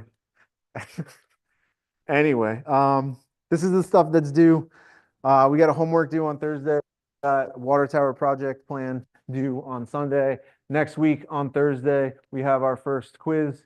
And then we've got homework 3, 4, and quiz 2 all the way in June. I just didn't put anything past there. Go. No, 1 and 2. Homeworks 1 and 2. Topic 1 and 2 on quiz 1. Okay. Homeworks 1 only. I thought I'd give you guys like a week to study for that. Yeah. If you don't want, I can move it. If you guys want to take it tomorrow, we can take it tomorrow. That would require me to stay up all night. So here's the other thing about the quiz. I don't write it until the night before because I am deathly afraid that you guys will try to inception me. Okay. So if I don't know anything about the quiz, then I can't be, yeah. No, because then I don't sleep that night before the quiz. It's fine. I come in here and I just stand here. All right, anyway. Sure, what's your question? Not planning on doing a full-on review, but there are some examples that I had today that we're going to serve as partial review, and next week we'll do like a partial thing where we'll just go through some problems. It's not going to be a full-on review though. That'd be a sad day. Be a sad day. Failure to prepare is preparing. Did I? That's really important.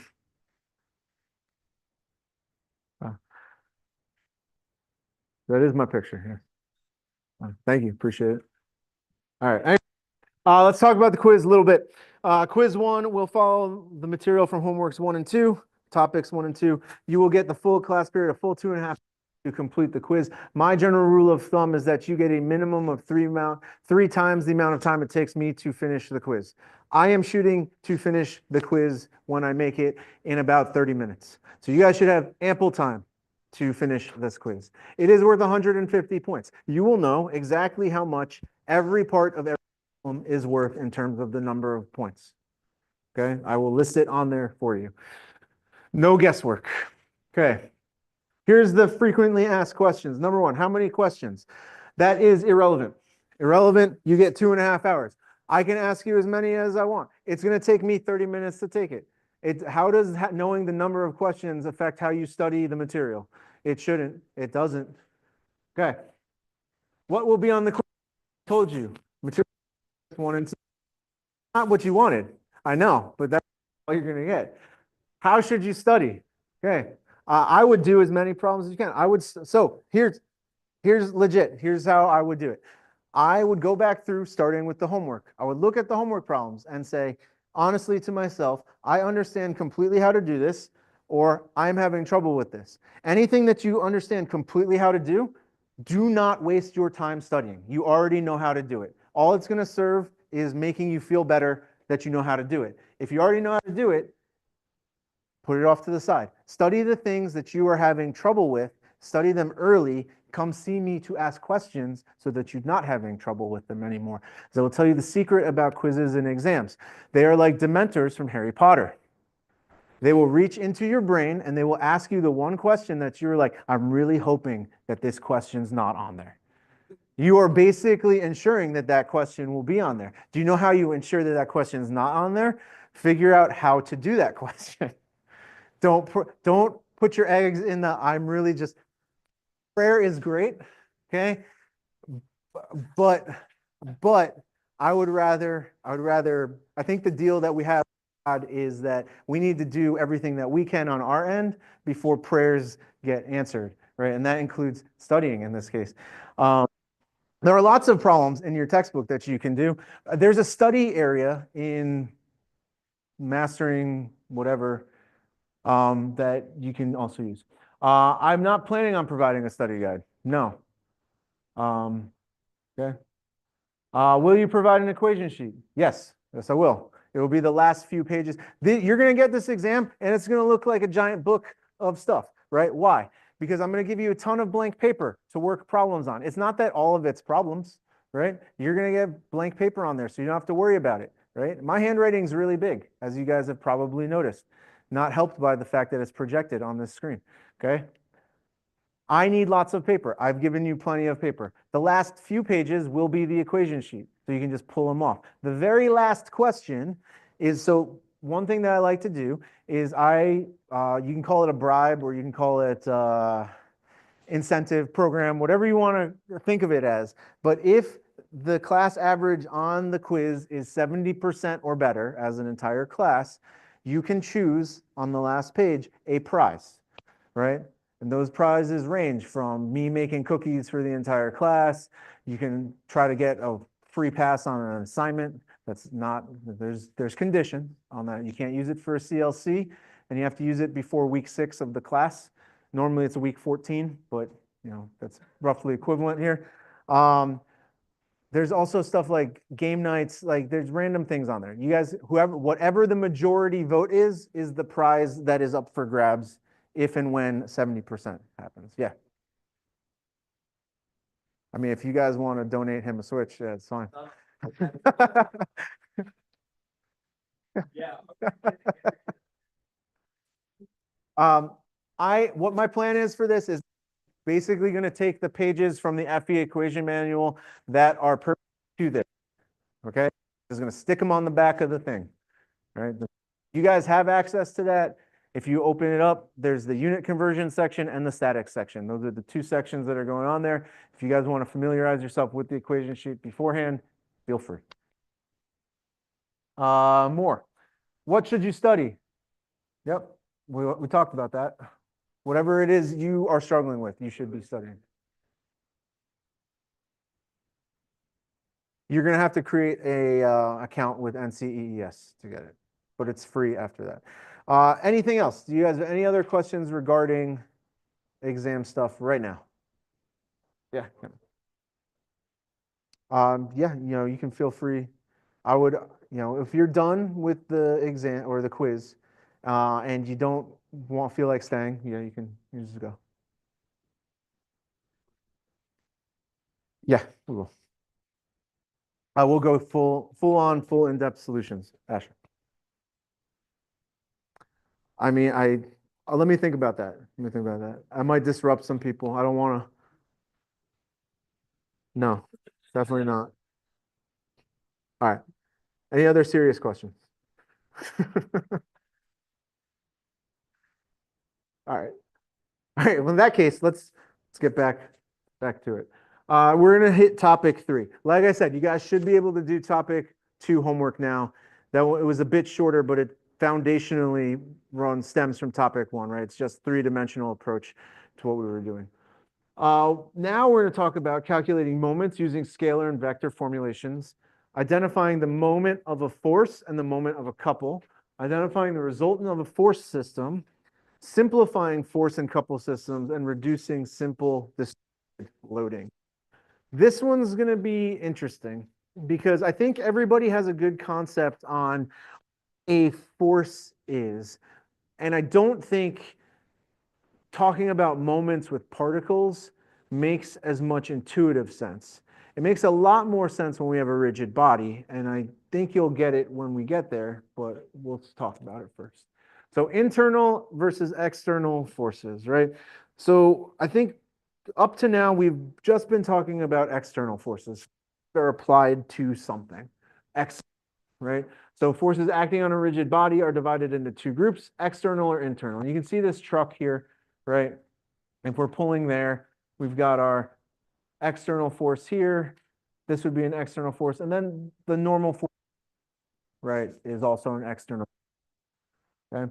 External forces get shown in a free body diagram. Internal forces, such as the force between each wheel and the axle that it's mounted on, are not shown in a free body diagram. And it says never, they might be. And this is what I mean. If I were to, let's say, be interested just in the axle, and I made that my free body diagram, and I removed the tire, I would then have to show you the internal forces of where the tire was. Because it's not that the tire is not there, it's that there's something on the end of my axle that I need to account for. We'll talk more about it in a second. So, all right. The principle of transmissibility.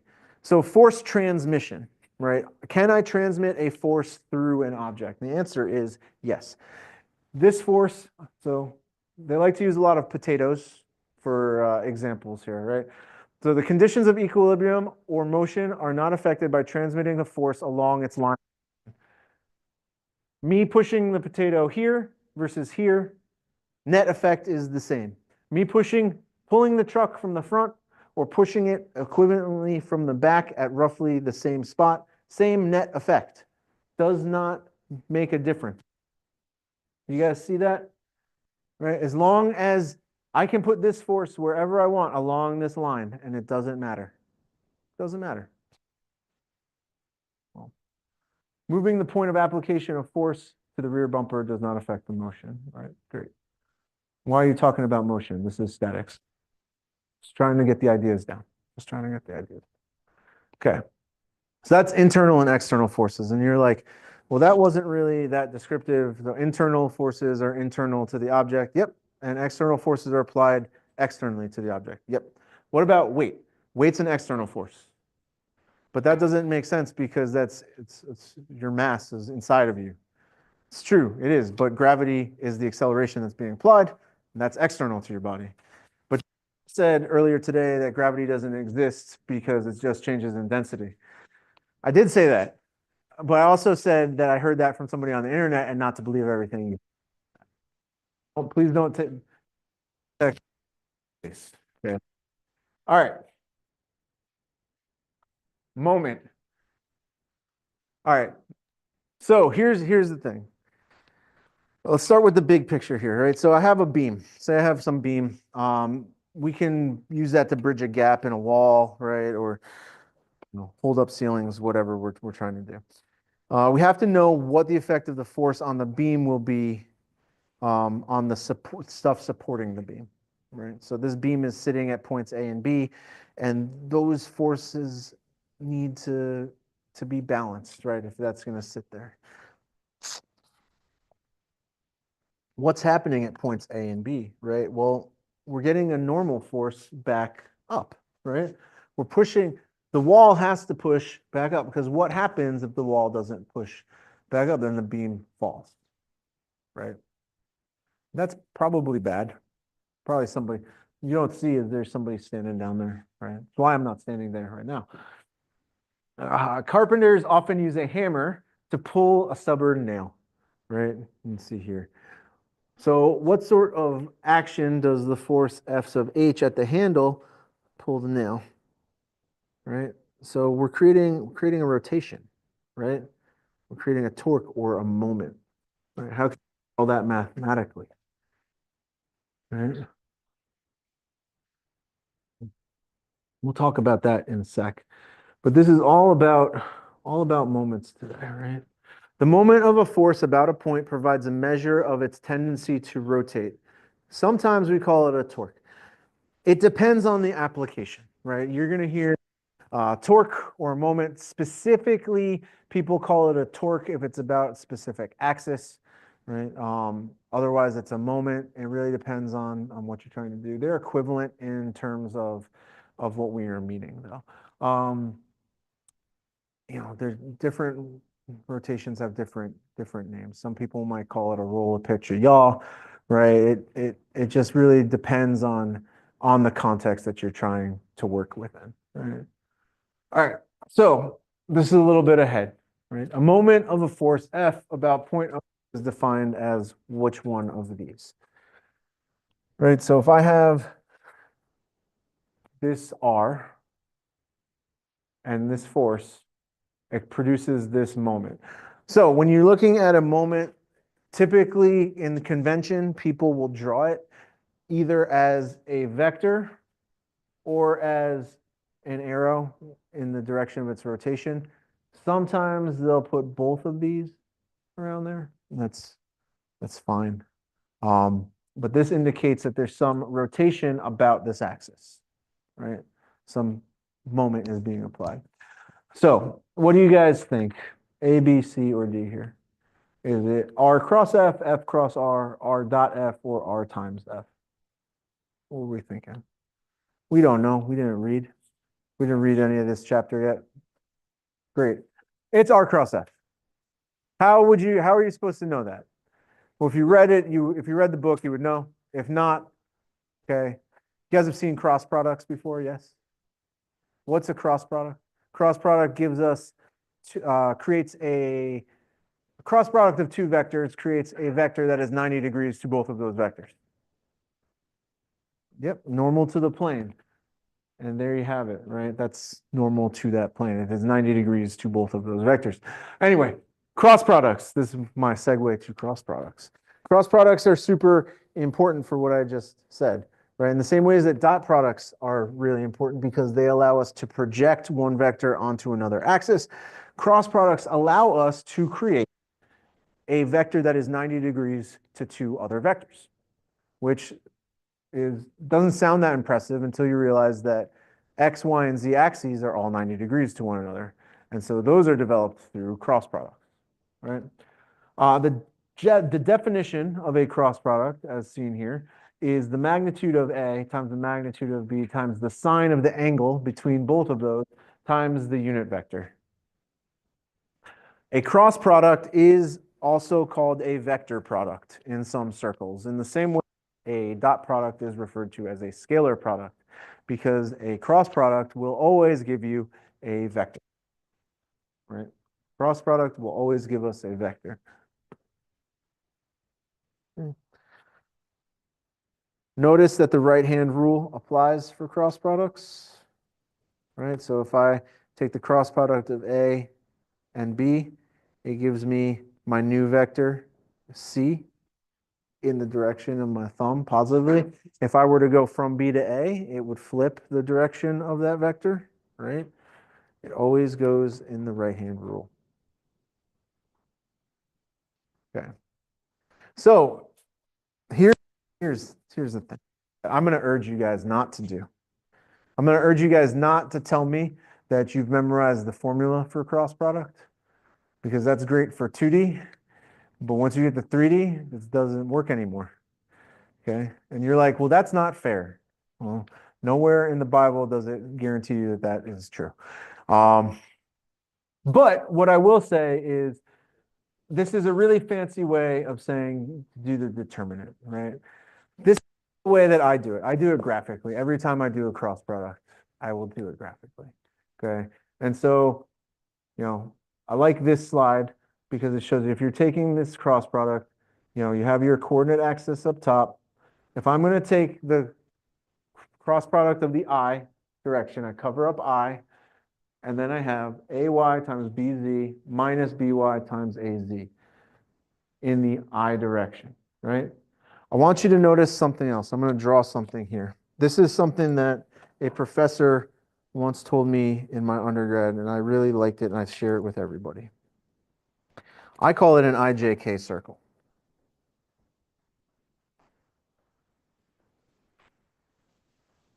And you will see me draw this still to this day when I'm cross products. What is this telling me? Okay, if I take the I cross product, this is the J column cross the column, right? J cross K gives me positive I, right? J cross K gives me positive I. And you're like, that's great. But that's why this I I have a negative sign. Okay? The next one, if I'm going to do the J, I cover up the middle, cover up the top. I've got AK times BZ minus BX times AZ. It was AX, not AK. But this is negative, right? And it tells you, remember the negative sign. I say, no, you don't have to remember the negative sign. Because why? Because if I cover up J, that's I into K. That goes against my IJK circle. Therefore, it is negative. I do not need to memorize this.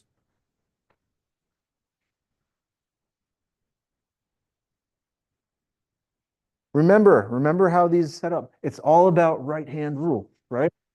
And so if I'm going the opposite direction, my vector points in the opposite direction. Same deal for the K, right? Cover up top and bottom. Do your determinant, your cross product, right? I cross J goes in the positive direction, gives us a positive. Okay.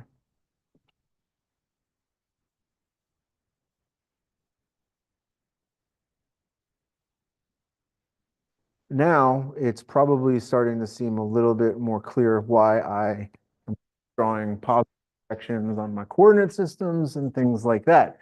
Because anything that can help me so I don't have to memorize something, I want it on the page, right? But you have to remember to put it there. That's true. You do have to remember to put it there. But once it's there, this works for however many dimensions you have. You just keep going. But see ever more than a 3x3 for a cross product in this class because, again, you can't perceive beyond the third dimension with your puny human eyes. It's unfortunate. It's unfortunate you will never know the splendor of fourth dimensional mathematics. Yeah, well, yeah, I got a story for you guys about some different. Come see me when you take controls, and we'll talk about some stuff. All right, vector products. This is the same thing. It's just the same exact thing that I just said. Same.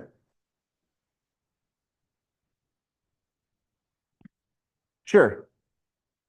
So when you do this, right, you're using the I column and the K column, right? And so you end up with I cross K, right? So if we were to draw our coordinate axis, let's do this.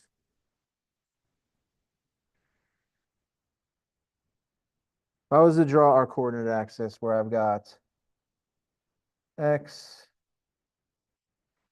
Y, and Z, right?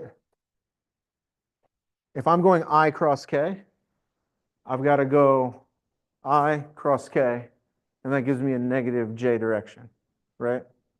And that's why. And so the way that I represent that is I use this circle to remind myself that positive rotations go this direction with cross products. So if I take the cross product of an I and a K, I have to travel the circle in the negative direction, which gives me a negative J. It's the same as doing the right-hand rule, except that you don't have to sit there like trying to figure it out. But, you know, whatever helps you guys do it. If you rather do it the right-hand rule, that's a good way to do it too. It helps. It's just sometimes harder and feels like you're just sometimes harder to do it that way, depending on the orientation. Maybe. There we go. So, all right. So what's a moment, right? Well, this is still defining cross products, right? But let's talk more about these vector products. There's a couple rules that we have to deal with here, right? They're not commutative. All right, so you can't just say P cross Q is equal to Q cross P because you're flipping the directionality of it when you do that. Okay, so you can't just flip the direction. They are distributive, right? So if you had Q1, so you can do the cross product components and then add them together, or the cross product of the resultant, right? If Q1 and Q2 are then the resultant. Anyway, and they're not associative. So again, direction matters. Why? Because it's mathematics. And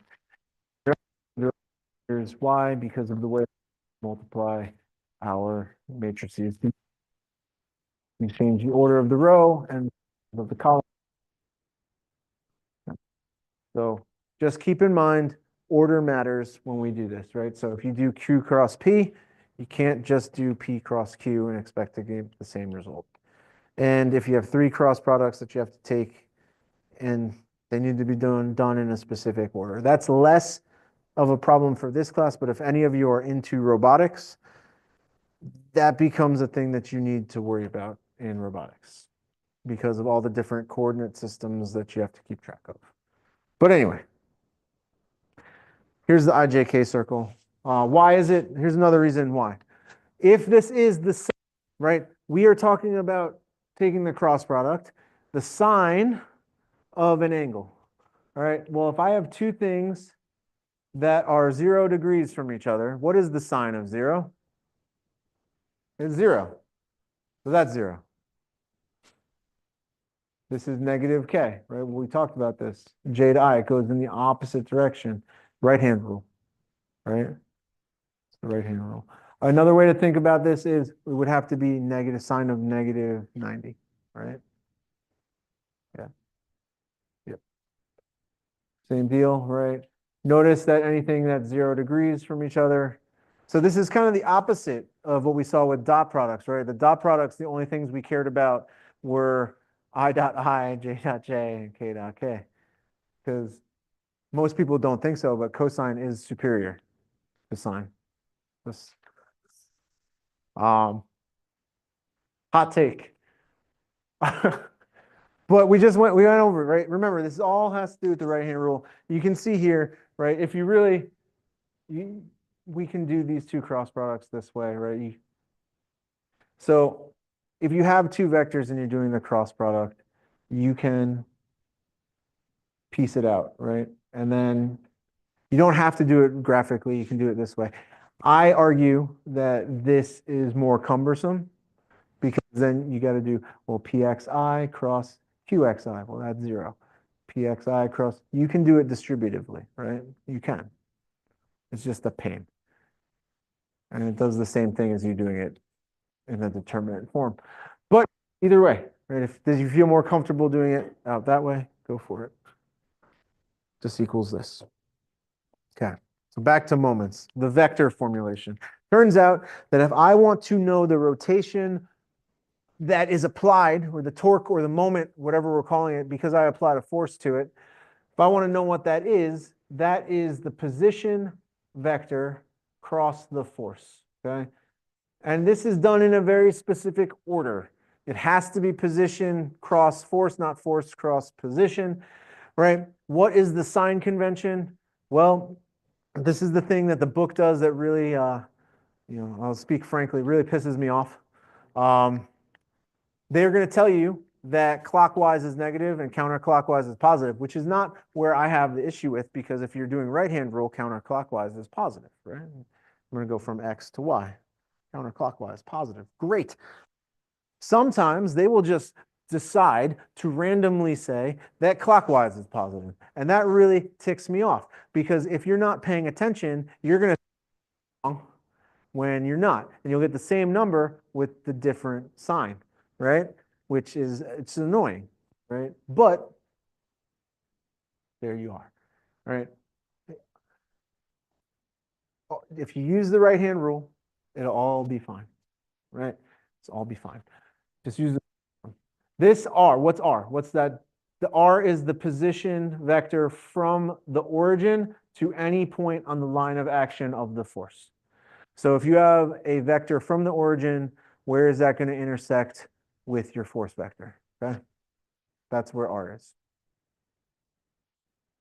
Okay, here we go. So using cross product, the moment can be expressed as such. And now you can start to see maybe why doing the bookkeeping of the vectors is probably a really good idea, right?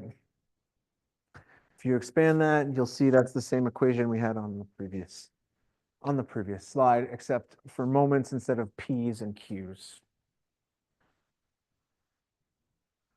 So if I look at just a 2D formulation of this, I think it becomes a little bit more intuitive for folks, right? So this is the vector formulation. And so I can't stress it enough. The vector formulation for finding a moment, if you are comfortable doing a cross product and you have all of your vectors written down correctly and book kept, really simple, right?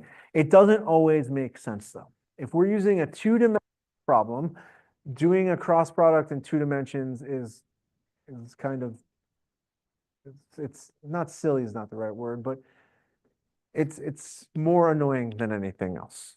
Okay, and you don't necessarily need that for 2D. In 3D, however, when we have a full-blown, like if you end up taking dynamics as a mechanical engineer or an aerospace engineer, you are going to see some pretty wild problems where you've got, full on, I've got moments in the X, Y, and Z, especially in aerospace, right? And none of it is intuitive. None of it like, if you're just gonna look at it and be like, okay, so this force hits the cone of this airplane and that's gonna cause these 3 rotations, then good for you.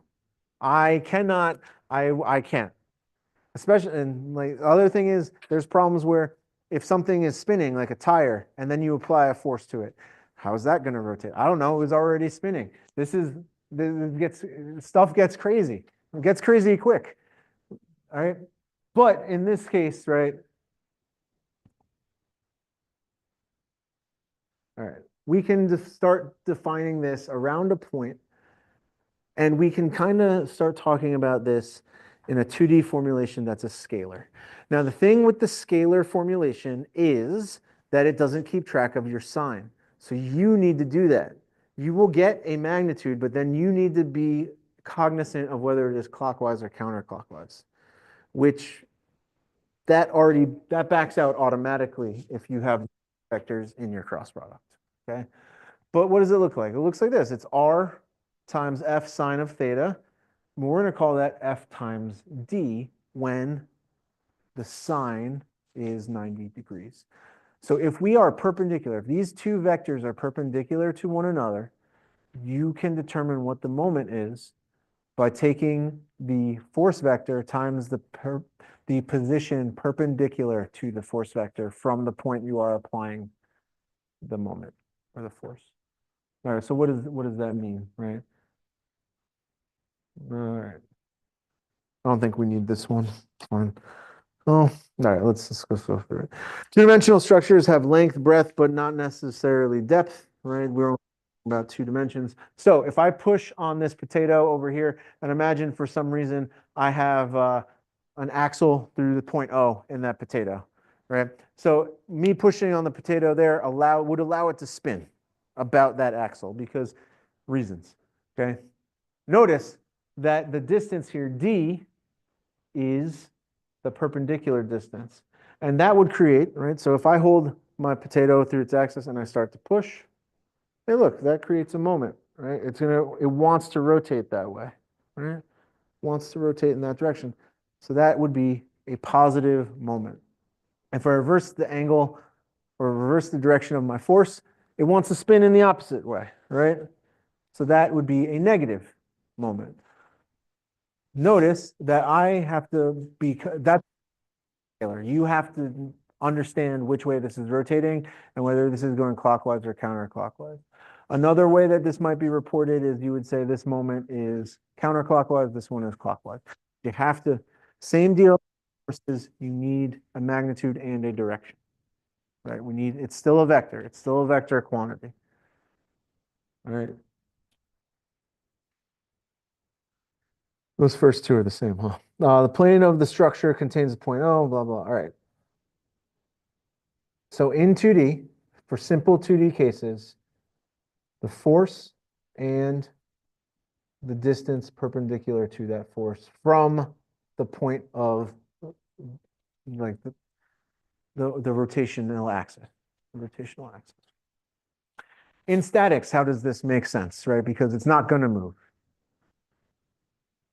Can my connection point hold a moment of that magnitude, right? If it were think of it this way. If it were allowed to spin, because it's in static equilibrium, but if it were allowed to move, which way would this rotate? Okay. What is the end result? So if R is 5J and F is 10K, the moment R cross F equals what we got? This is for your whiteboards.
What we got? What we got? Put them up.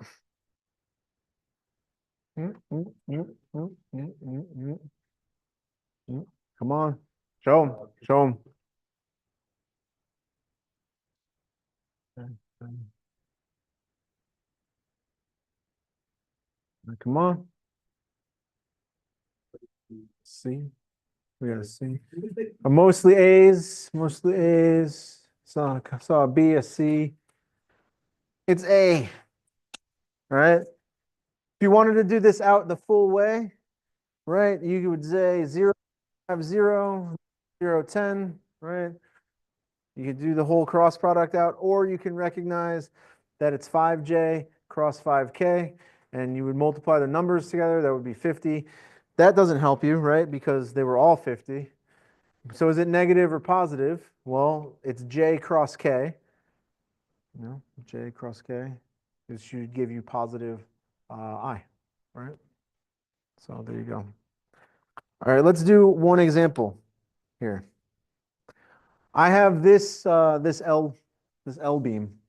That's what I'm going to call it. I don't know what it is actually. It's in 2 dimensions. That's cool. I got 100 Newton force applied to this frame, and the moment of the force at point O is what I'm looking for. Okay, so we can do this 2 ways, right? We can do this with our R cross F, right? Do this R cross F. So let's start there. Let's try this as the moment is equal to R cross F. So in order for us to do that, I need R. Okay. I'm going to call this RO. And remember, that's R from O, from the point that we are wanting to find the moment about, to where our force is applied. And so I will say that that's 5I plus 2J. How did I come up with that? Because it's in the picture. That's how. It's also meters, which is important to note. All right, so what about F? Well, this is a 3, 4, 5 triangle, and if I want the X and Y components, I've got to have, the force in the X direction would be 4/5 of 100 in the I, and then it's negative 100 times 3/5 in the J, right? Because it's pointing down. This problem didn't give us a coordinate axis, so I assumed we were using that. Which I think most people would probably make that assumption on this particular problem, but don't leave it to chance. What if I wanted to be contrary today and use some sort of strange, what if I wanted to use a 3, 4, 5 coordinate system so that anyway, I wouldn't make it. What if I wanted to make this problem really hard instead of it being not hard? 80I minus 60J. And that will be Newton. So we are good to go. We are clear for cross products, right? As they say in Houston.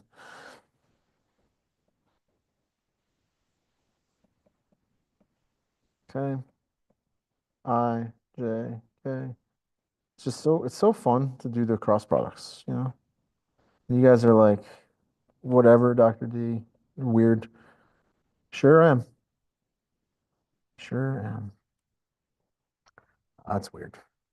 Let's get rid of that back. Okay. So great. I did it at 3-dimensional, right? Why? Because. Let me ask you this before we do any calculations, what axis are you expecting the moment to be about for this?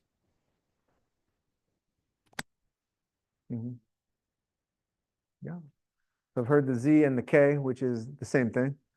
But yeah, you would expect that this rotation would be about the Z axis, right? So we're going to assume that we're probably going to get 0 in the non-Z axis for this, right? And just so we remember, I'll draw my IJK circle up here. Okay, so if I do this cross product out, right, I get, well, the first one, let's cover up I. We're left with 2 times 0 minus 60 times 0, right? I, 2, 0, 6. That's 0. 0 in the I. So far, the prophecy is coming true. Okay, cover up J. 5 times 0 is 0. Minus 80 times 0 is 0. But wait, it's also negative because I cross K. So it's negative 0J. Okay. It's on the wrong side of the number line, guys. It's on the wrong side of the number line. Okay, cover up K. Hey, look at this. 5 times negative 60 should be negative 300. Minus 80 times 2, which should be 160. So, you know,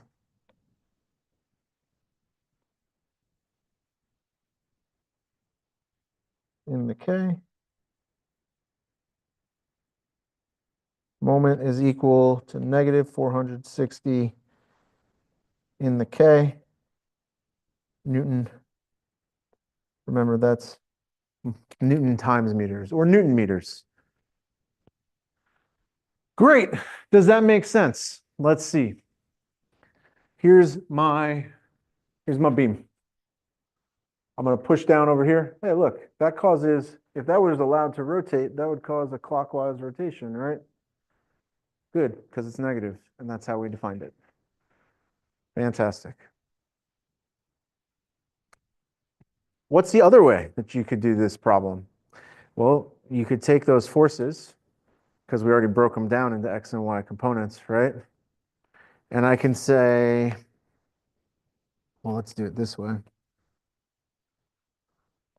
So F in the X direction was what? Was 80 Newton. F in the Y direction was negative 60 Newton, right? R in the X direction is 5 meters. R in the Y direction is 2 meters. Okay, I'm going to draw this very specifically as components, right? So here's Fy, here's Fx. This is the distance perpendicular, right? Right here. That's perpendicular there. So that would be the 5 meters.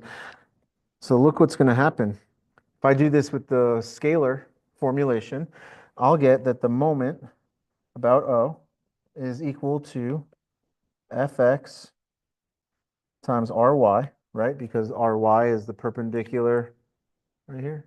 Yeah, everybody see that? If this is X, the Y distance is the distance I am away from point O. Let me draw it over here. I can move this force anywhere along its line of action, right? Here's Fx. This distance where I am perpendicular to point O, which is where I want the moment taken about, that is 2 meters. Okay, then I'll add that to Fy times Rx, right? For the same reasons, if I was to move this force all the way down here, right? Perpendicularly, I am meters away, right? Another way of imagining this is, well, another way of imagining this is, what if I were to shoot a bullet at this in a straight direction, right? That bullet would have a trajectory that goes across there, hit that thing and cause it to rotate. Anyway, that might confuse more people though, because we're not talking about that. So if we put this together, right, we've got 80 times 2, okay? That was in our last cross product. That was weird.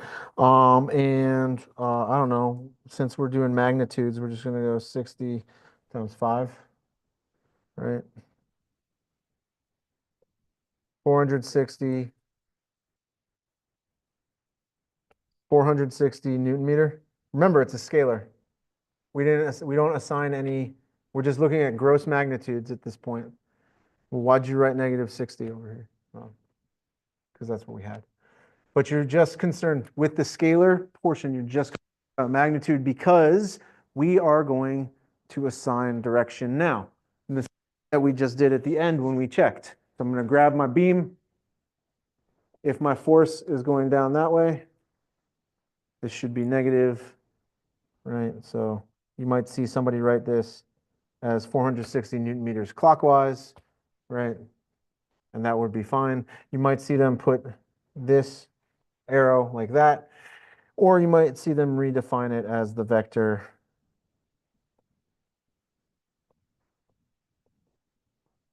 in the k-hat direction, right? All of those are appropriate ways to denote this, but the important thing that you need to remember is that moment is still a vector, even though it's a twisty vector, right? And it requires a magnitude and a direction.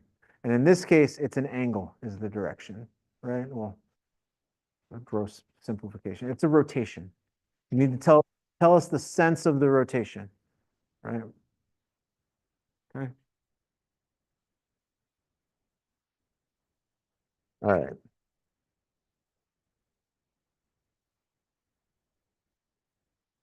Questions about that right there? So look, that's nice, right? Because you've got in 2D, you've got ways to check your work, right? So there's no reason you should feel not confident about any of your answers, because if you do it one way and it checks out the other way, then you're good. The problem happens is when you get two different answers, then you have to figure out which one you did wrong, right? You know? But at least it tells you that something, you got to re-examine your stuff, right? Like, anyway. Yep, yep. We talked about this. I think we were pretty good coverage on the 2D case here, right?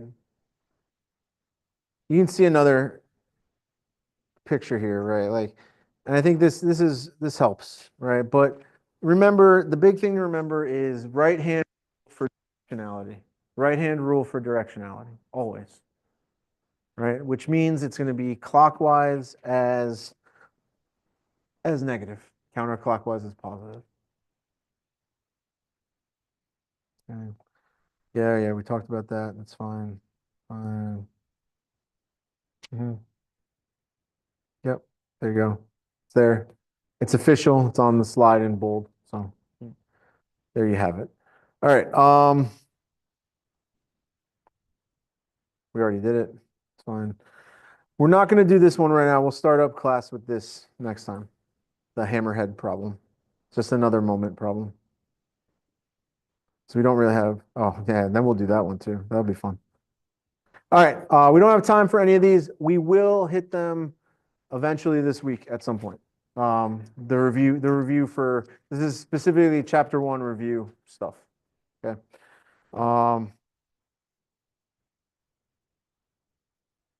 There you go. 3 minutes is not enough time. Well, I guess for this it might be, but we'll just do it next time.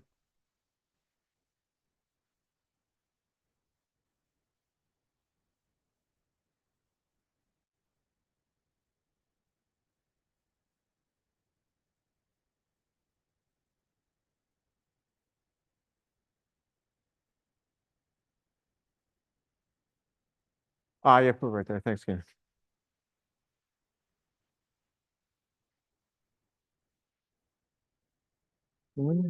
These,